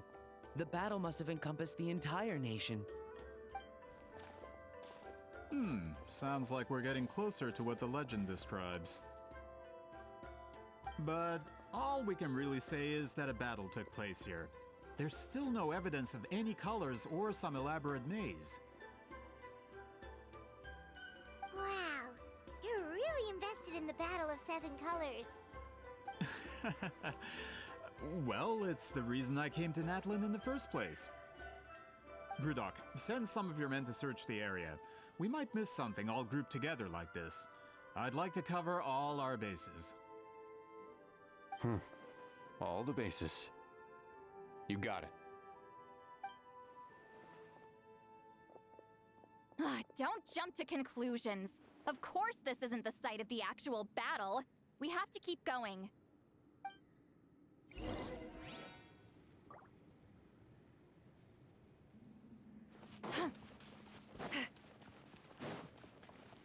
This wall is in our way! I might have an idea. Traveler, try removing that sphere.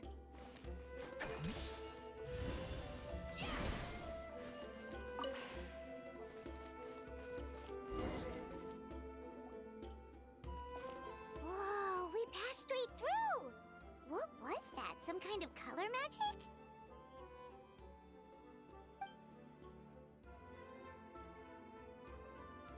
It's very close to the technique Wheatsealing might have used.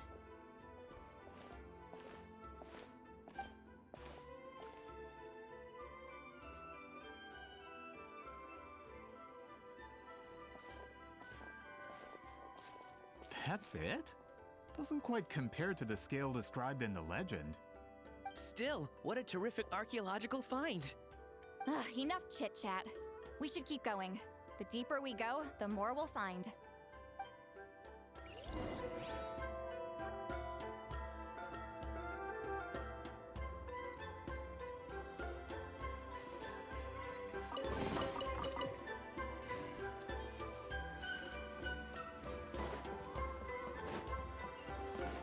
Get to work!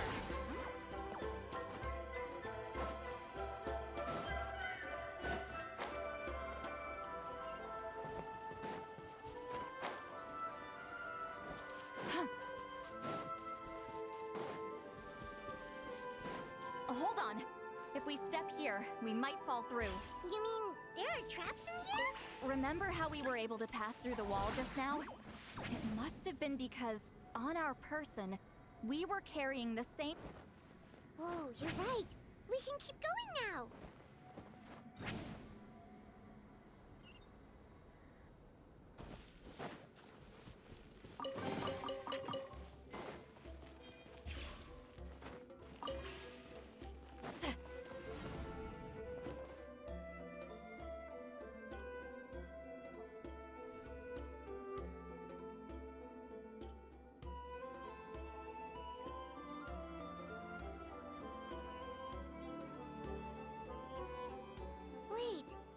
was that? What is this place? Look! A maze made of colors. It's real. I can't believe it. Hold on. The quality of this space. This isn't reality. It's a realm of memory. Huh?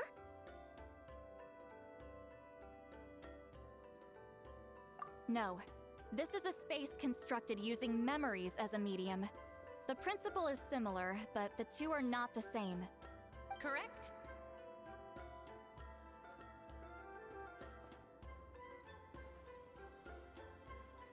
Wheat Zealine? What? No. It's just a trace of her consciousness left behind after creating this space. Friends, this is my question to you.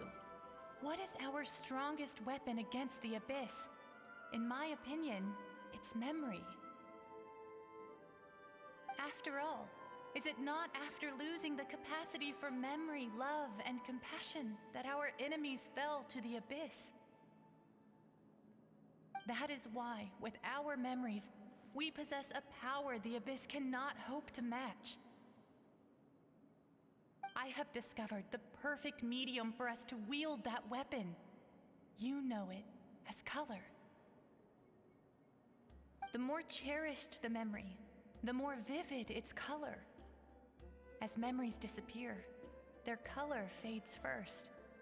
That is why color is the best vehicle to wield the power of memory. Guided by vibrant colors, your capacity for memory is what will allow you to navigate this maze. Without that capacity, enemies will fail to cross the barrier in front of them and be trapped here for eternity. So, be brave, my friends, and march forward! Any ideas, Sweet Lolly? Sounds like she left a tutorial. Not surprising. She always did have to handhold her talentless students. Follow me.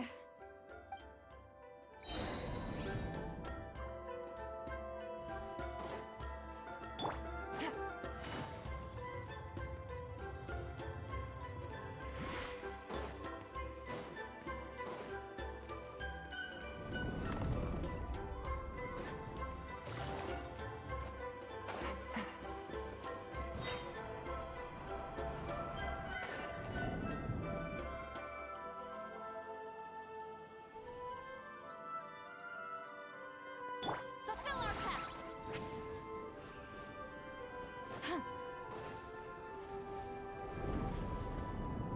There are monsters here too? Abyss creatures. Likely trapped here for some time. Looks like a few monsters made it out of the battle all those years ago.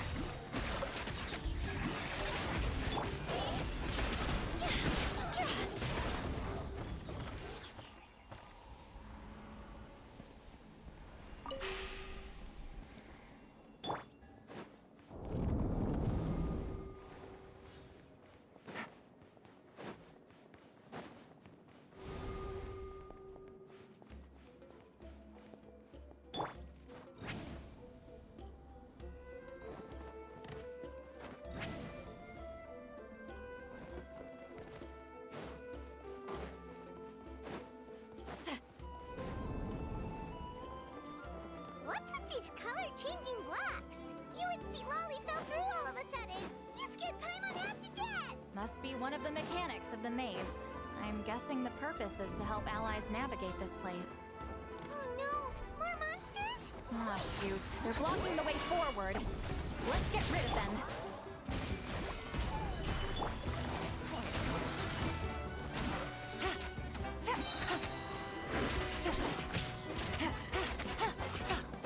Here comes the catch.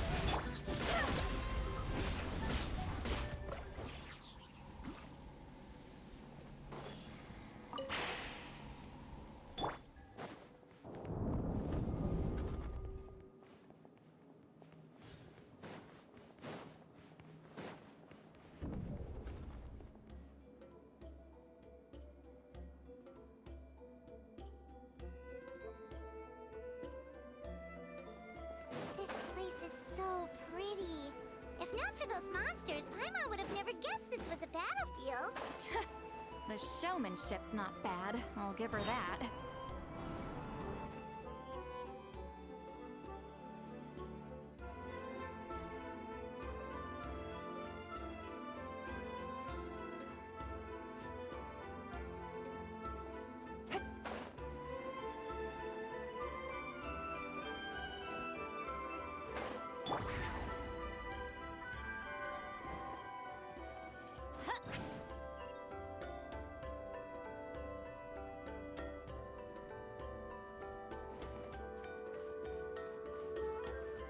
Is this a bridge made of colors?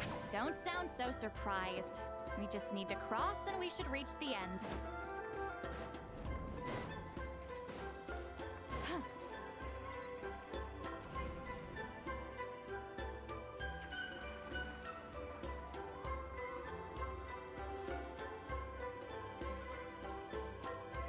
We're out! Looks like we made it through the maze. Hold on. This is... Whoa, so pretty! The thing inside the sphere looks exactly like the maze! It's like a miniature blueprint made from a special dye. That color. The dye was modified using a secret technique to harness the power of memories and create mazes like the one we just witnessed. Without that power, it's just a normal dye. But the color it produces is still quite rare. I would say this is the most direct evidence that the Battle of Seven Colors actually took place. The expert has spoken!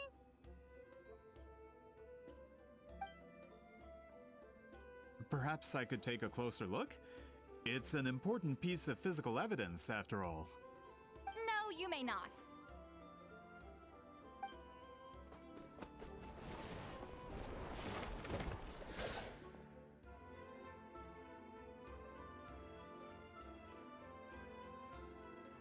What are you doing? You noticed my signal. Not bad, Traveler. We make a good team. Huh. So, you've been watching me. A self-proclaimed book merchant who's never heard of Shogun Almighty reborn as Raiden with unlimited power? Please, that work was a commercial success across Teyvat. I knew you were fishy, but I didn't expect you to pull something like this. Monsieur Montluçon, we just need a few pictures for our research, not the artifact itself. What if it gets damaged or destroyed? Shut it! I couldn't care less about preserving this piece of trash. I would destroy it right now if I could. But then there would be no evidence to prove the battle took place!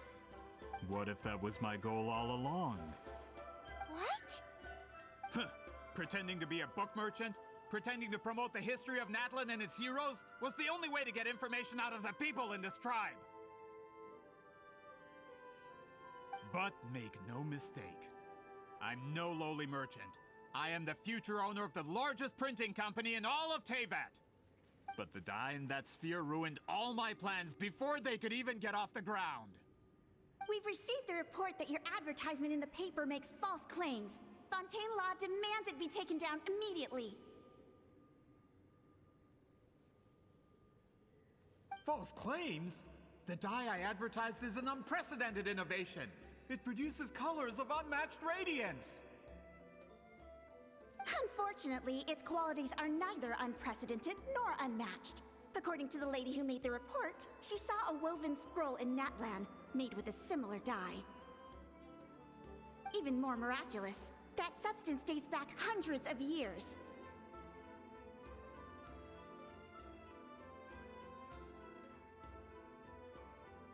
How?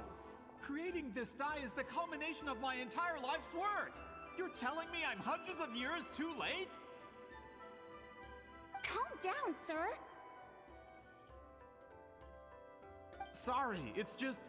I know this product will be a hit. The economic boost to Fontaine will be huge. We just need to advertise it as written. Fontaine's publishing industry is one of the best in the world.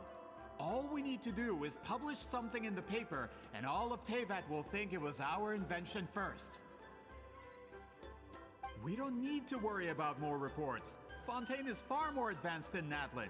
No one will believe such an innovative product could come from a place like that. That goes against all of Fontaine's advertisement regulations. We can't do that. What if I give you a portion of the profits? All you have to do is let the advertisement stay. You're trying to bribe me? Careful.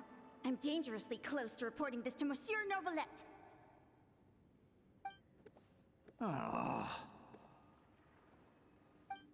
I knew if I was just allowed to market my product, it would be a hit. A bestseller, even. I would be a giant in the printing industry. But now, no one will see it as anything more than a poor imitation marketed centuries too late. No matter how good the product actually is, not a single one will sell. I will never accept that someone from this backwoods, ignorant nation could come up with that dye. Not 200 years before me! Even when the truth is right in front of you? Ha! Truth is in the eye of the beholder. I'm already in the printing industry. I can go into publishing, no problem. All I have to do is destroy this sphere, write a detailed report about my findings, and publish it around the world. Then, the so-called truth becomes your word against mine. Once my report is accepted as fact, no one can accuse me of making false claims. That's awful. What happened to restoring the truth of history? That plan hasn't changed. I will continue to spread my truth for all of Teyvat to see. Ah, you mean a hero of Natlan who's not actually from Natlan? And a great shaman who, according to rumor, abandoned her tribe long ago? From a practical perspective, there's no reason for either of you to stand against me. Shows what you know. Oh, since you like rumors so much, have you heard the one about what happens to people who get on my bad side? Ah, the wrath of Granny Itzli. Like I said, our interests aren't at odds. I knew from the beginning that you would accept my invitation, considering Huitzilin was your rival. You've lived longer than her, you're far stronger than her, and yet, she has always been more revered than you. Now, that can change. With the backing of the printing industry, I can take any book and send it to all four corners of Teyvat. This part of Natlan's history will be mine to tell. And in my version, I can erase the Battle of Seven Colors. You can be the one to have all the glory. That's not real history. That's a no, then? Your history means nothing to me. But it's not allowed to stand in the way of my Mora. Done running your mouth? Good. Before handing you over to the tribe, I think I'll have my way with you first. If this comes to a fight, per my contract, you're gonna have to go through me. That's right. I didn't pay all that Mora for nothing. Wait, aren't you subordinates of the captain? Why are you helping someone who wants to erase Natlan's history? The captain. You actually bought that? United in the pursuit of Mora, we travel the land to collect debts. Our loyalty is to Regrader, his interests, and his wealth. Regrader? The captain means nothing to them. They serve a different harbinger altogether. Regrader! This man has the potential to become a giant in the printing industry and disrupt Fontaine's economic system. This aligns with Regrader's interests. It's all been a lie from the very beginning!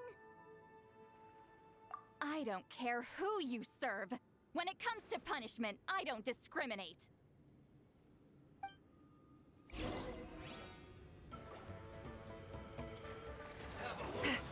Fulfill our pact!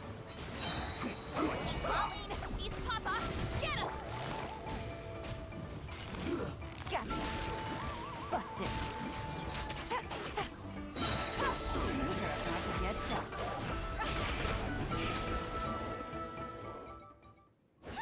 That's what you get for messing with the hero of Natlan for greater a run for his Mora. When did this person get so strong? Looks like the men following the captain failed to update us on the latest intelligence. Not good. This is becoming more trouble than it's worth. You're on your own! Hey, what about our contract? Your boss signed it himself! Our boss never signs a contract without loopholes. Even a veteran businessman like yourself fell into his trap. That's what makes him the best! Go home and read the fine print. All I did was trigger the exculpatory clause. You... The other stipulations have been fulfilled. I set up explosives around the cave, strong enough to destroy this place, as instructed. Oh, and for security purposes, all explosives have been rigged to blow at a specific time. Shouldn't be too long now.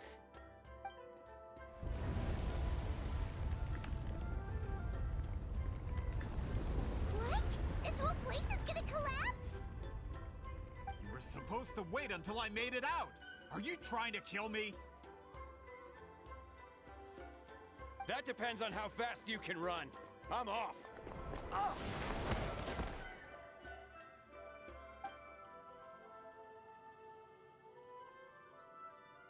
You think you can just waltz out of here?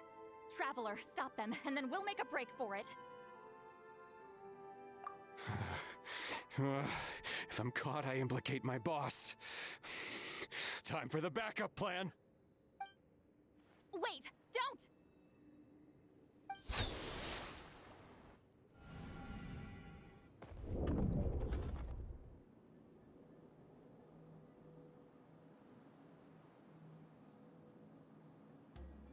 Where are we? Back in the maze? Our surroundings look different, though. What did that Fatui guy do? Good point. She'll know how to get out of here. Let's hurry. If we don't make it out before the cave collapses, we might never be able to leave. Let's see. Seat Lolly! Oh, looks like it's not gonna be that easy. What should we do?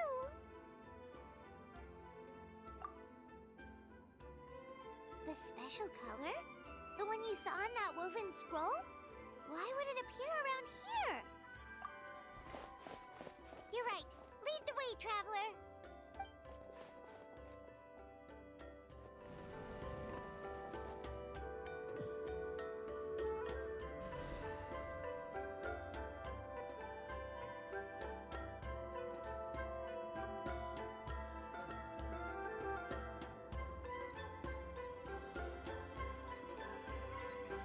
He triggered it just like that?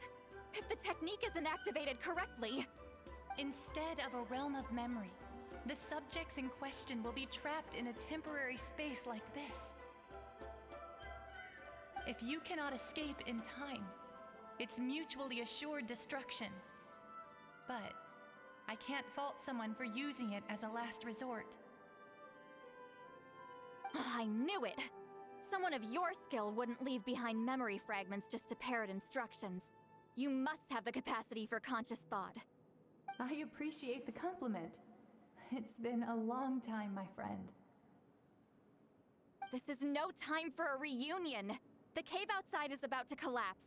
I know time flows differently in this place, but that still doesn't leave us much time.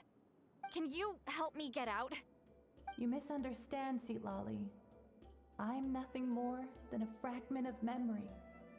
There's not much I can do. What do you mean? This space can be manipulated, right? The exit of your maze. I remember its structure. If I create an exit here, I can leave. You just need to tell me how to manipulate this space. The maze you saw earlier was constructed using the memories of many warriors of Natlan. When people leave deep impressions on each other, their memories form connections. These connections are particularly strong between comrades in arms. That is how I created my maze.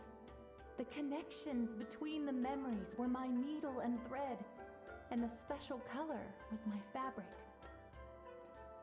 But if that color is crudely combined with an isolated memory, one without connections, you get a place like this. This space is a combination of my color and your memories. There is no way to alter or construct anything within it, because there are no connections at your disposal. Over 200 years, and not a single lasting connection. This is my punishment, huh? Well, at the very least, you have a connection to me. Otherwise, I wouldn't be able to appear in this space. That's only because you never gave me a moment's peace. Still, it's a shame you're not around. You said it yourself. A memory fragment can't be used to create the connections I need. Sweet Lolly. But now that I have the chance to talk to you again, I need you to give me an answer. Your special technique. You didn't pass it on to your students. So you figured it out. After what I saw in the maze and everything you just told me, I'm certain the technique at the center of all this is the same one you taught me all those years ago. But you never brought up the fact that you used it to win a battle. From your description, it might as well have been a simple color trick. I'm getting the feeling you always meant for me to come here. But if this is a foreshadowed event, I'm not happy with the narrative setup. Sweet Lolly, ever since you learned that technique, you've been able to see a special color, haven't you? You mean... That color is the core of the technique.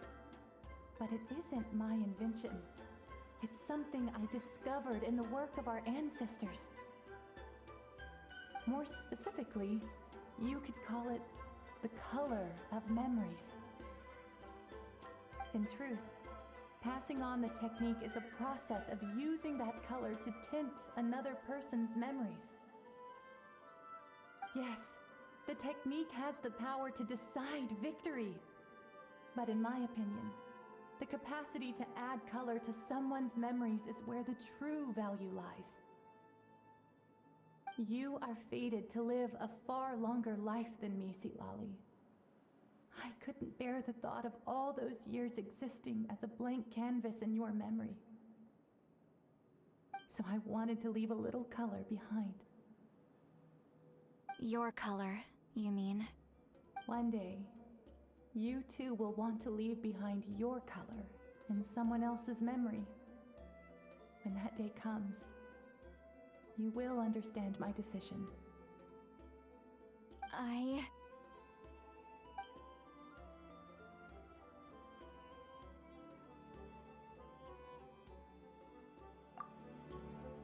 have to get out of here. That's the only way to rescue them.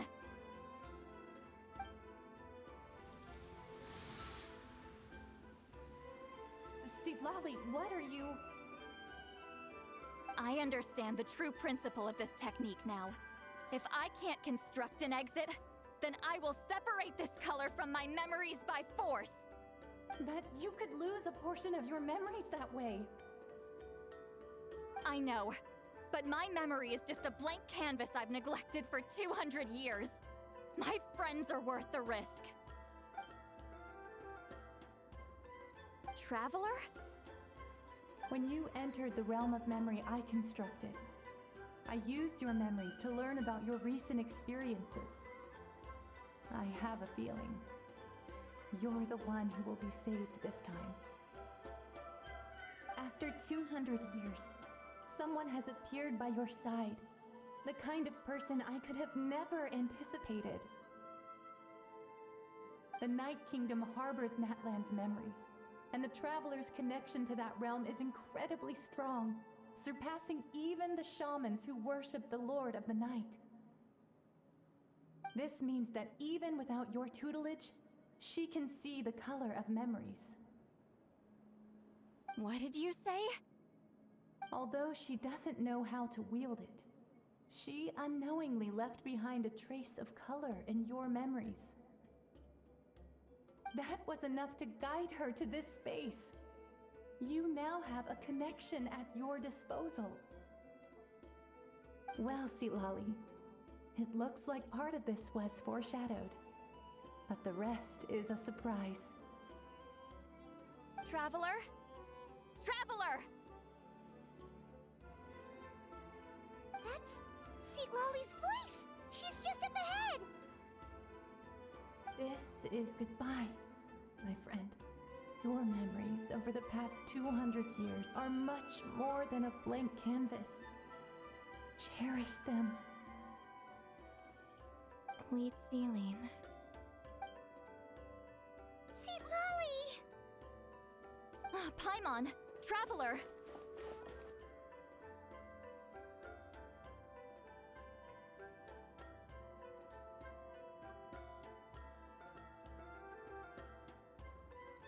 Hold my hand.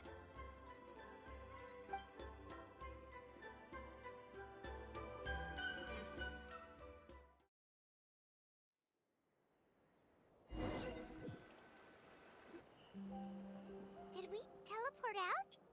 Man, that place was so... Woo! We made it out just in time!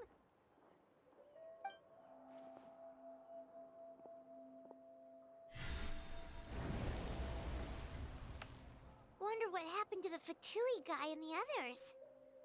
He was most likely trapped inside that space, just like us. The external structures supporting that space would have collapsed with the ruin. Unless he managed to escape, he would have been crushed. He still preferred that to being caught, huh?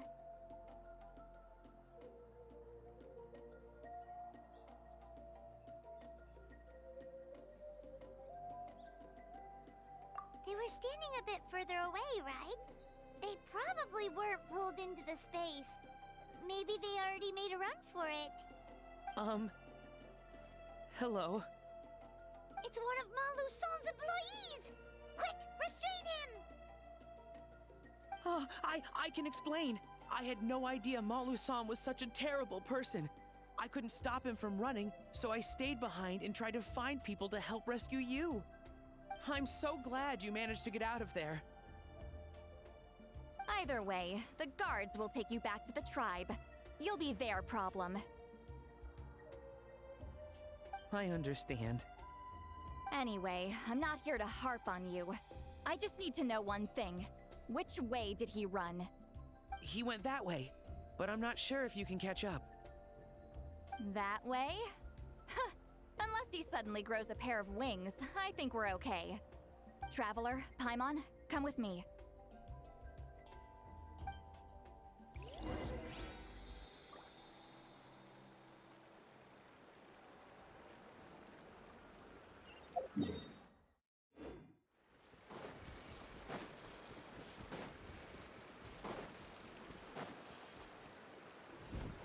Hey, it's Elder Tlapo and a group of Victomisaurs!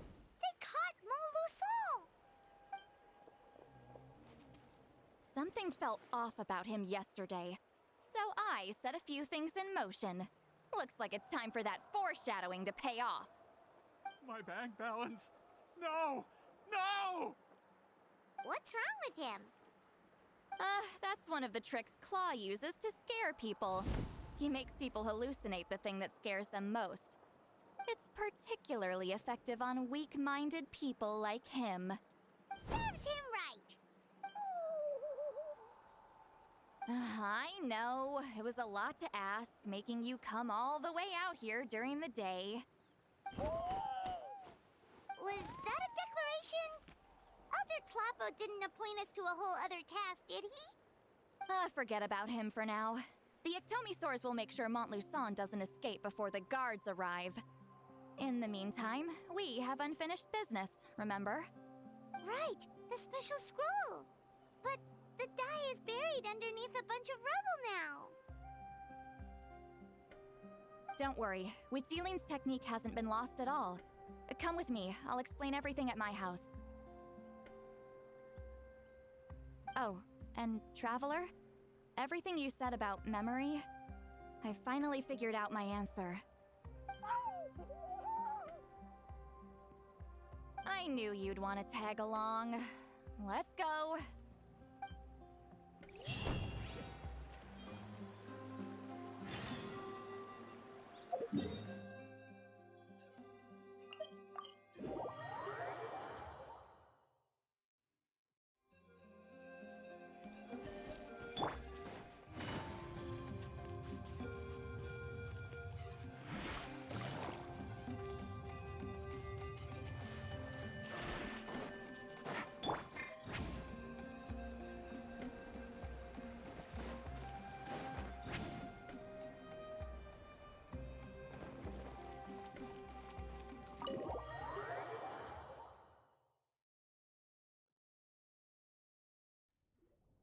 Now, when it comes to weaving the scroll itself, you don't actually need to lift a finger. But if we're going to pass on Wheatsealing's technique, your participation is critical. What are you saying, Sweet Lolly? Follow me.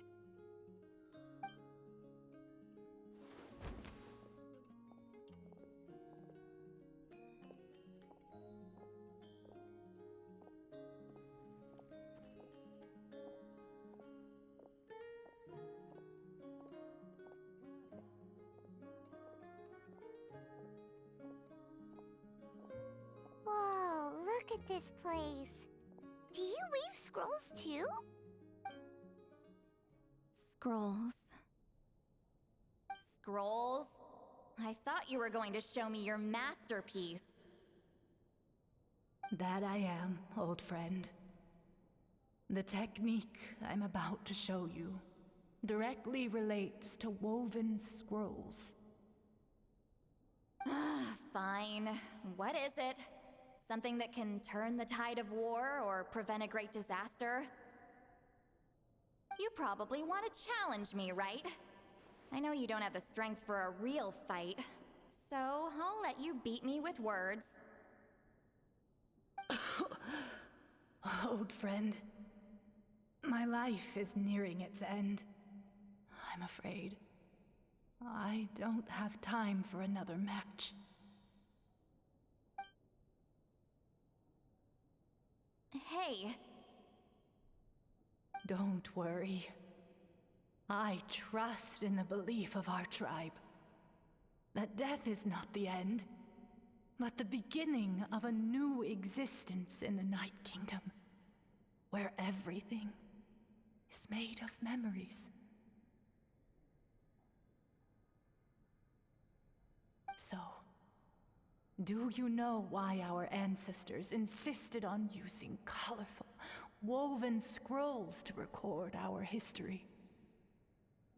Because history is the memory of a people.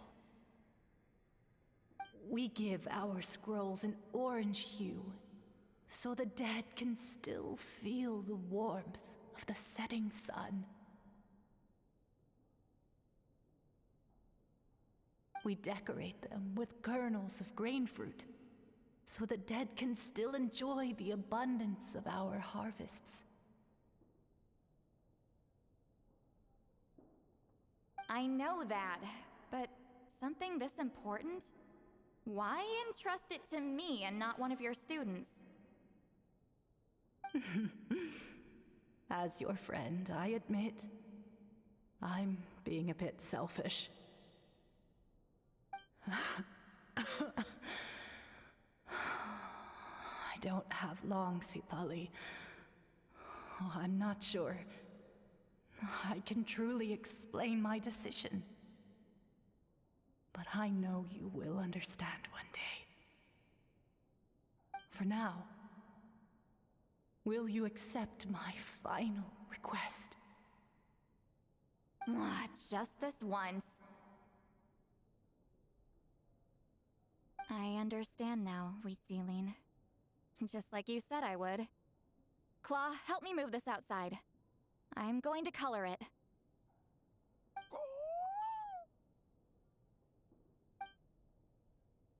Traveler, Paimon, come with me.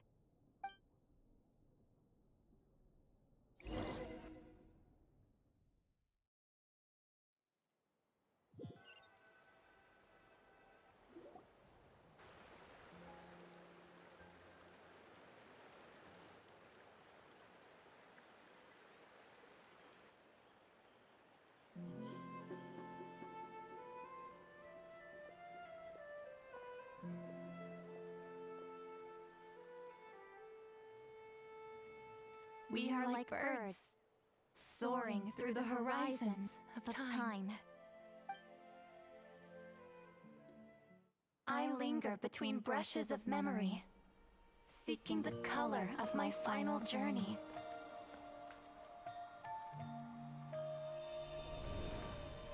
When I get there, may there be feathers to paint the sky, shades of rose.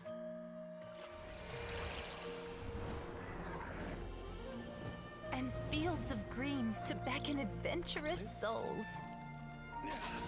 And azure oceans with which to sail into the unknown. And volcanoes too, where, despite the danger, hidden treasure waits to be found. And graffiti art, of course. Without that color, just imagine the dullness of night. Anything else? In the end, I hope everyone remembers my color too.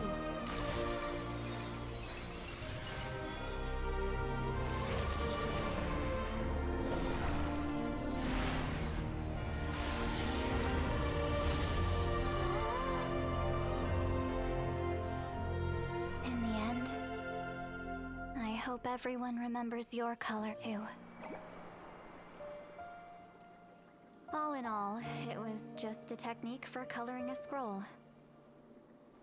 The task I'm entrusting to you is much more than that. Farewell, my friend.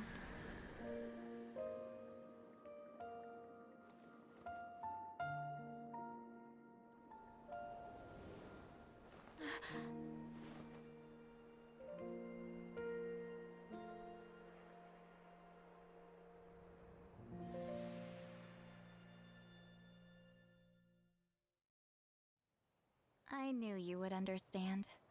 This is the special scroll. How did you know how to weave it, Seat Lolly?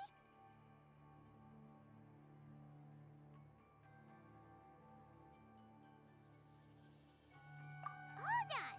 You've lived for more than 200 years. You know how to weave the special scroll. That must mean... you're the one behind the gifts from the spirits! Oh, well, it's not like I wanted to interact with the Appointed. So whenever I delivered the scroll, I used illusions to confuse them. The fact that it turned into some kind of divine intervention is because no one was skilled enough to see through my tricks.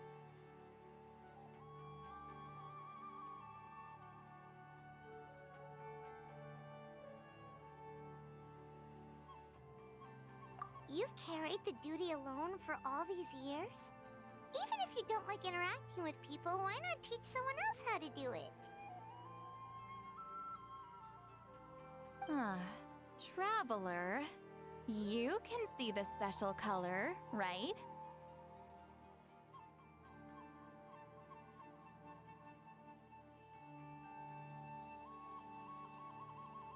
The essence of that color is memory. That means completing the special scroll is a process of searching for color within your memories. Passing the technique on to someone means sharing your memories with them. You need to leave traces of your color in their memory, and they must do the same. Even though I only confirmed that today, I've had suspicions for a long time.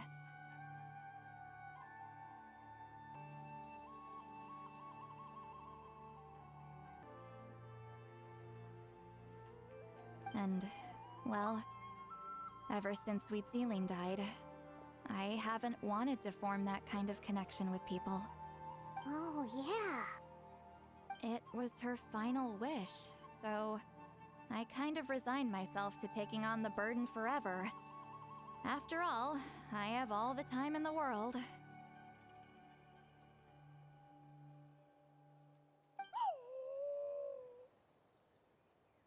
But Claw never stopped appointing new candidates to weave the scroll, despite knowing exactly how I felt about the situation.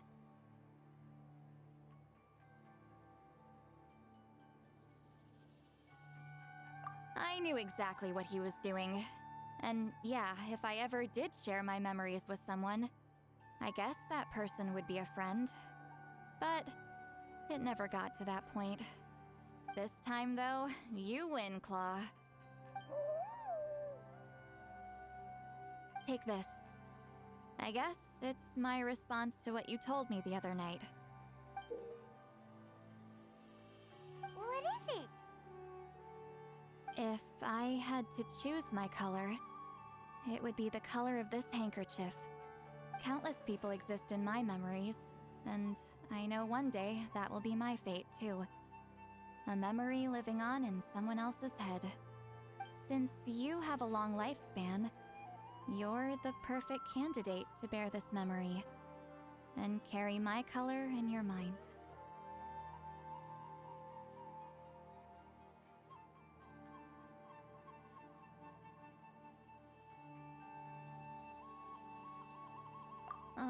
Just keep it safe. And you better not forget my color when I'm gone. Whoa. It's a little early to talk about death, don't you think? It's only been a few seconds since we made the friendship official. Isn't that what friends are for? Okay, this is a serious commitment. Well, Seat Lolly, if the Traveler's going to leave their color in your mind too, it'll probably be gold, right? Actually, their mark is already there. Remember the mind reading effect I couldn't fix? Well, I finally got to the bottom of it. Sharing senses allows communication to occur between the consciousness of different people. Naturally, memories are also involved in that process. Although I didn't know it at the time, we both have the ability to see the color of memory, which means that when I shared my senses with you, a connection was created between our memories. And that connection is what caused my original spell to go haywire. So, you can hear the Traveler's thoughts because you left traces of color in each other's memories? And that's why the Traveler could hear your thoughts too, because it works both ways, right? Quick thinking, but only those trained in the mystic arts can maintain that level of connection. That's why I can still hear the Traveler's thoughts, but not the other way around. There's no need to worry, though. Now that I've figured out how it works, I'll get rid of it in no time. Oh. I lied. Hearing each other's thoughts actually depends on the strength of the connection between our memories. So, after everything we just went through, I bet you can hear me again.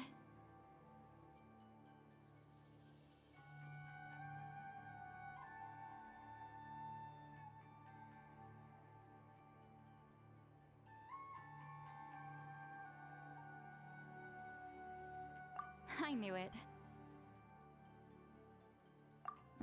Since the connection between our memories is already there, the only way to get rid of the effect is for one of us to forget about the other.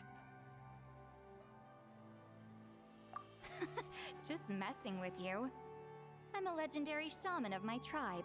Now that I know the cause, of course I can figure out how to fix it. It'll probably take some time, though, so bear with me for now. Besides, I'm an open book. It's not like you're gonna hear anything embarrassing. Oh, unless I've had a few drinks. A shame? I mean, if you ever miss this whole telepathy mess, I could always share my senses with you again. No promises, though. Some thoughts are better kept to yourself. Huh?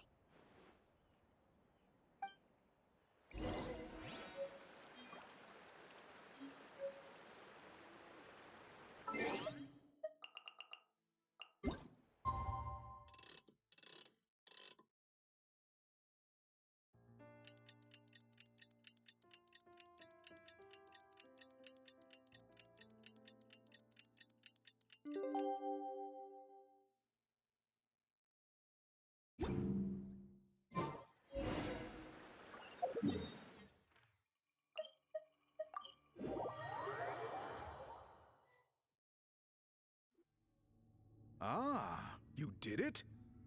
Your investigation into the... Wow! The scroll is finished already! Elder Talapo's wisdom is never wrong. Yeah, we should explain. Take it away, Traveler!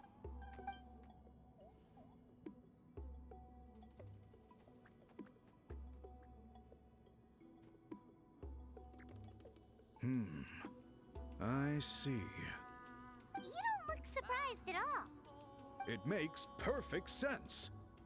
History is the memory of a people. If we want to depict it, a dye derived from people's memories is, of course, the best choice. Now, it's just a matter of preserving this secret technique. From your description, it sounds like learning the technique requires the previous holder to share their memories. Well, yeah. In that case, I must work with our priests to reinvent the technique based on the principles you described. After all, memories are precious things, meant to be shared with those closest to us.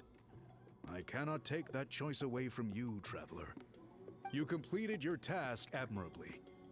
Finding a way to carry on that legacy is now our duty. All right, we'll leave that to you. Oh, and please pass along my thanks to Granny Eastly. We interrogated the Fontanian merchant she apprehended, and it turns out he's the reason some among our tribe started to question our history. He hired people to spread misinformation about the Battle of Seven Colors. The recent friction within the tribe is entirely his doing. We now have a record of his crimes, and will begin working with Fontaine authorities in a few days. So he was behind the controversy in the first place. Guess it's easier to investigate when people are already questioning something. Anyway, that clears it up. People don't just question their history out of nowhere.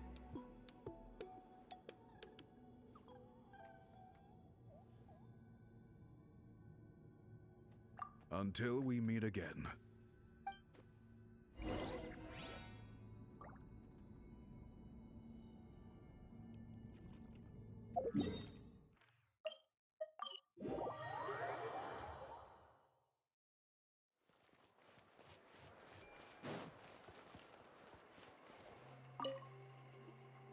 You told him everything, right? Yep, we left out the part about your contribution, but it kinda seemed like Chief Biram saw through us. You could have just said it was a gift from the spirits.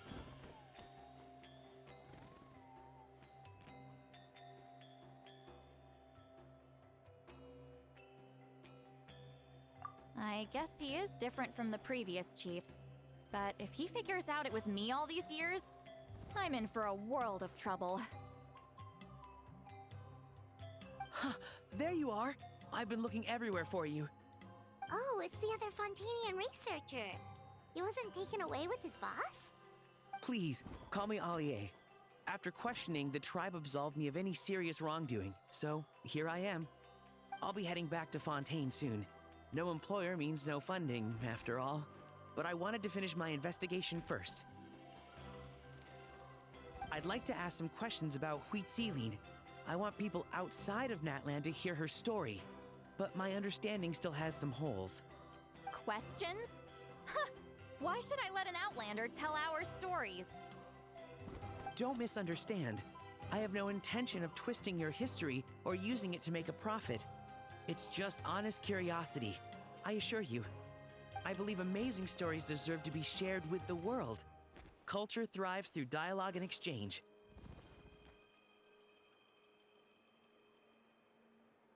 All right, you can ask your questions, but be quick. I have important plans after this. Important plans? Oh, thank you very much.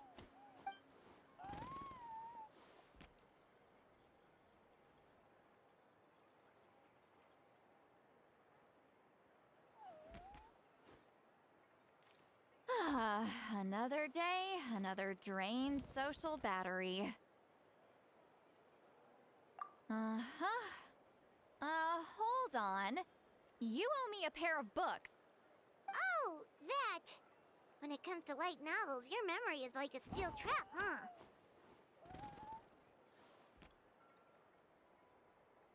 You're telling me. Yeah, it's not gonna be easy. You might need to go to Yai Publishing House in person. But I don't need them right away. Just don't forget, okay? Of course! We'll get them sent to you as soon as we can! Sent to me? Nuh-uh. I don't want a stranger knocking on my door when I'm hungover. Here, just take this. And this is? The key to my house. Don't bother knocking next time. You'll disturb my sleep.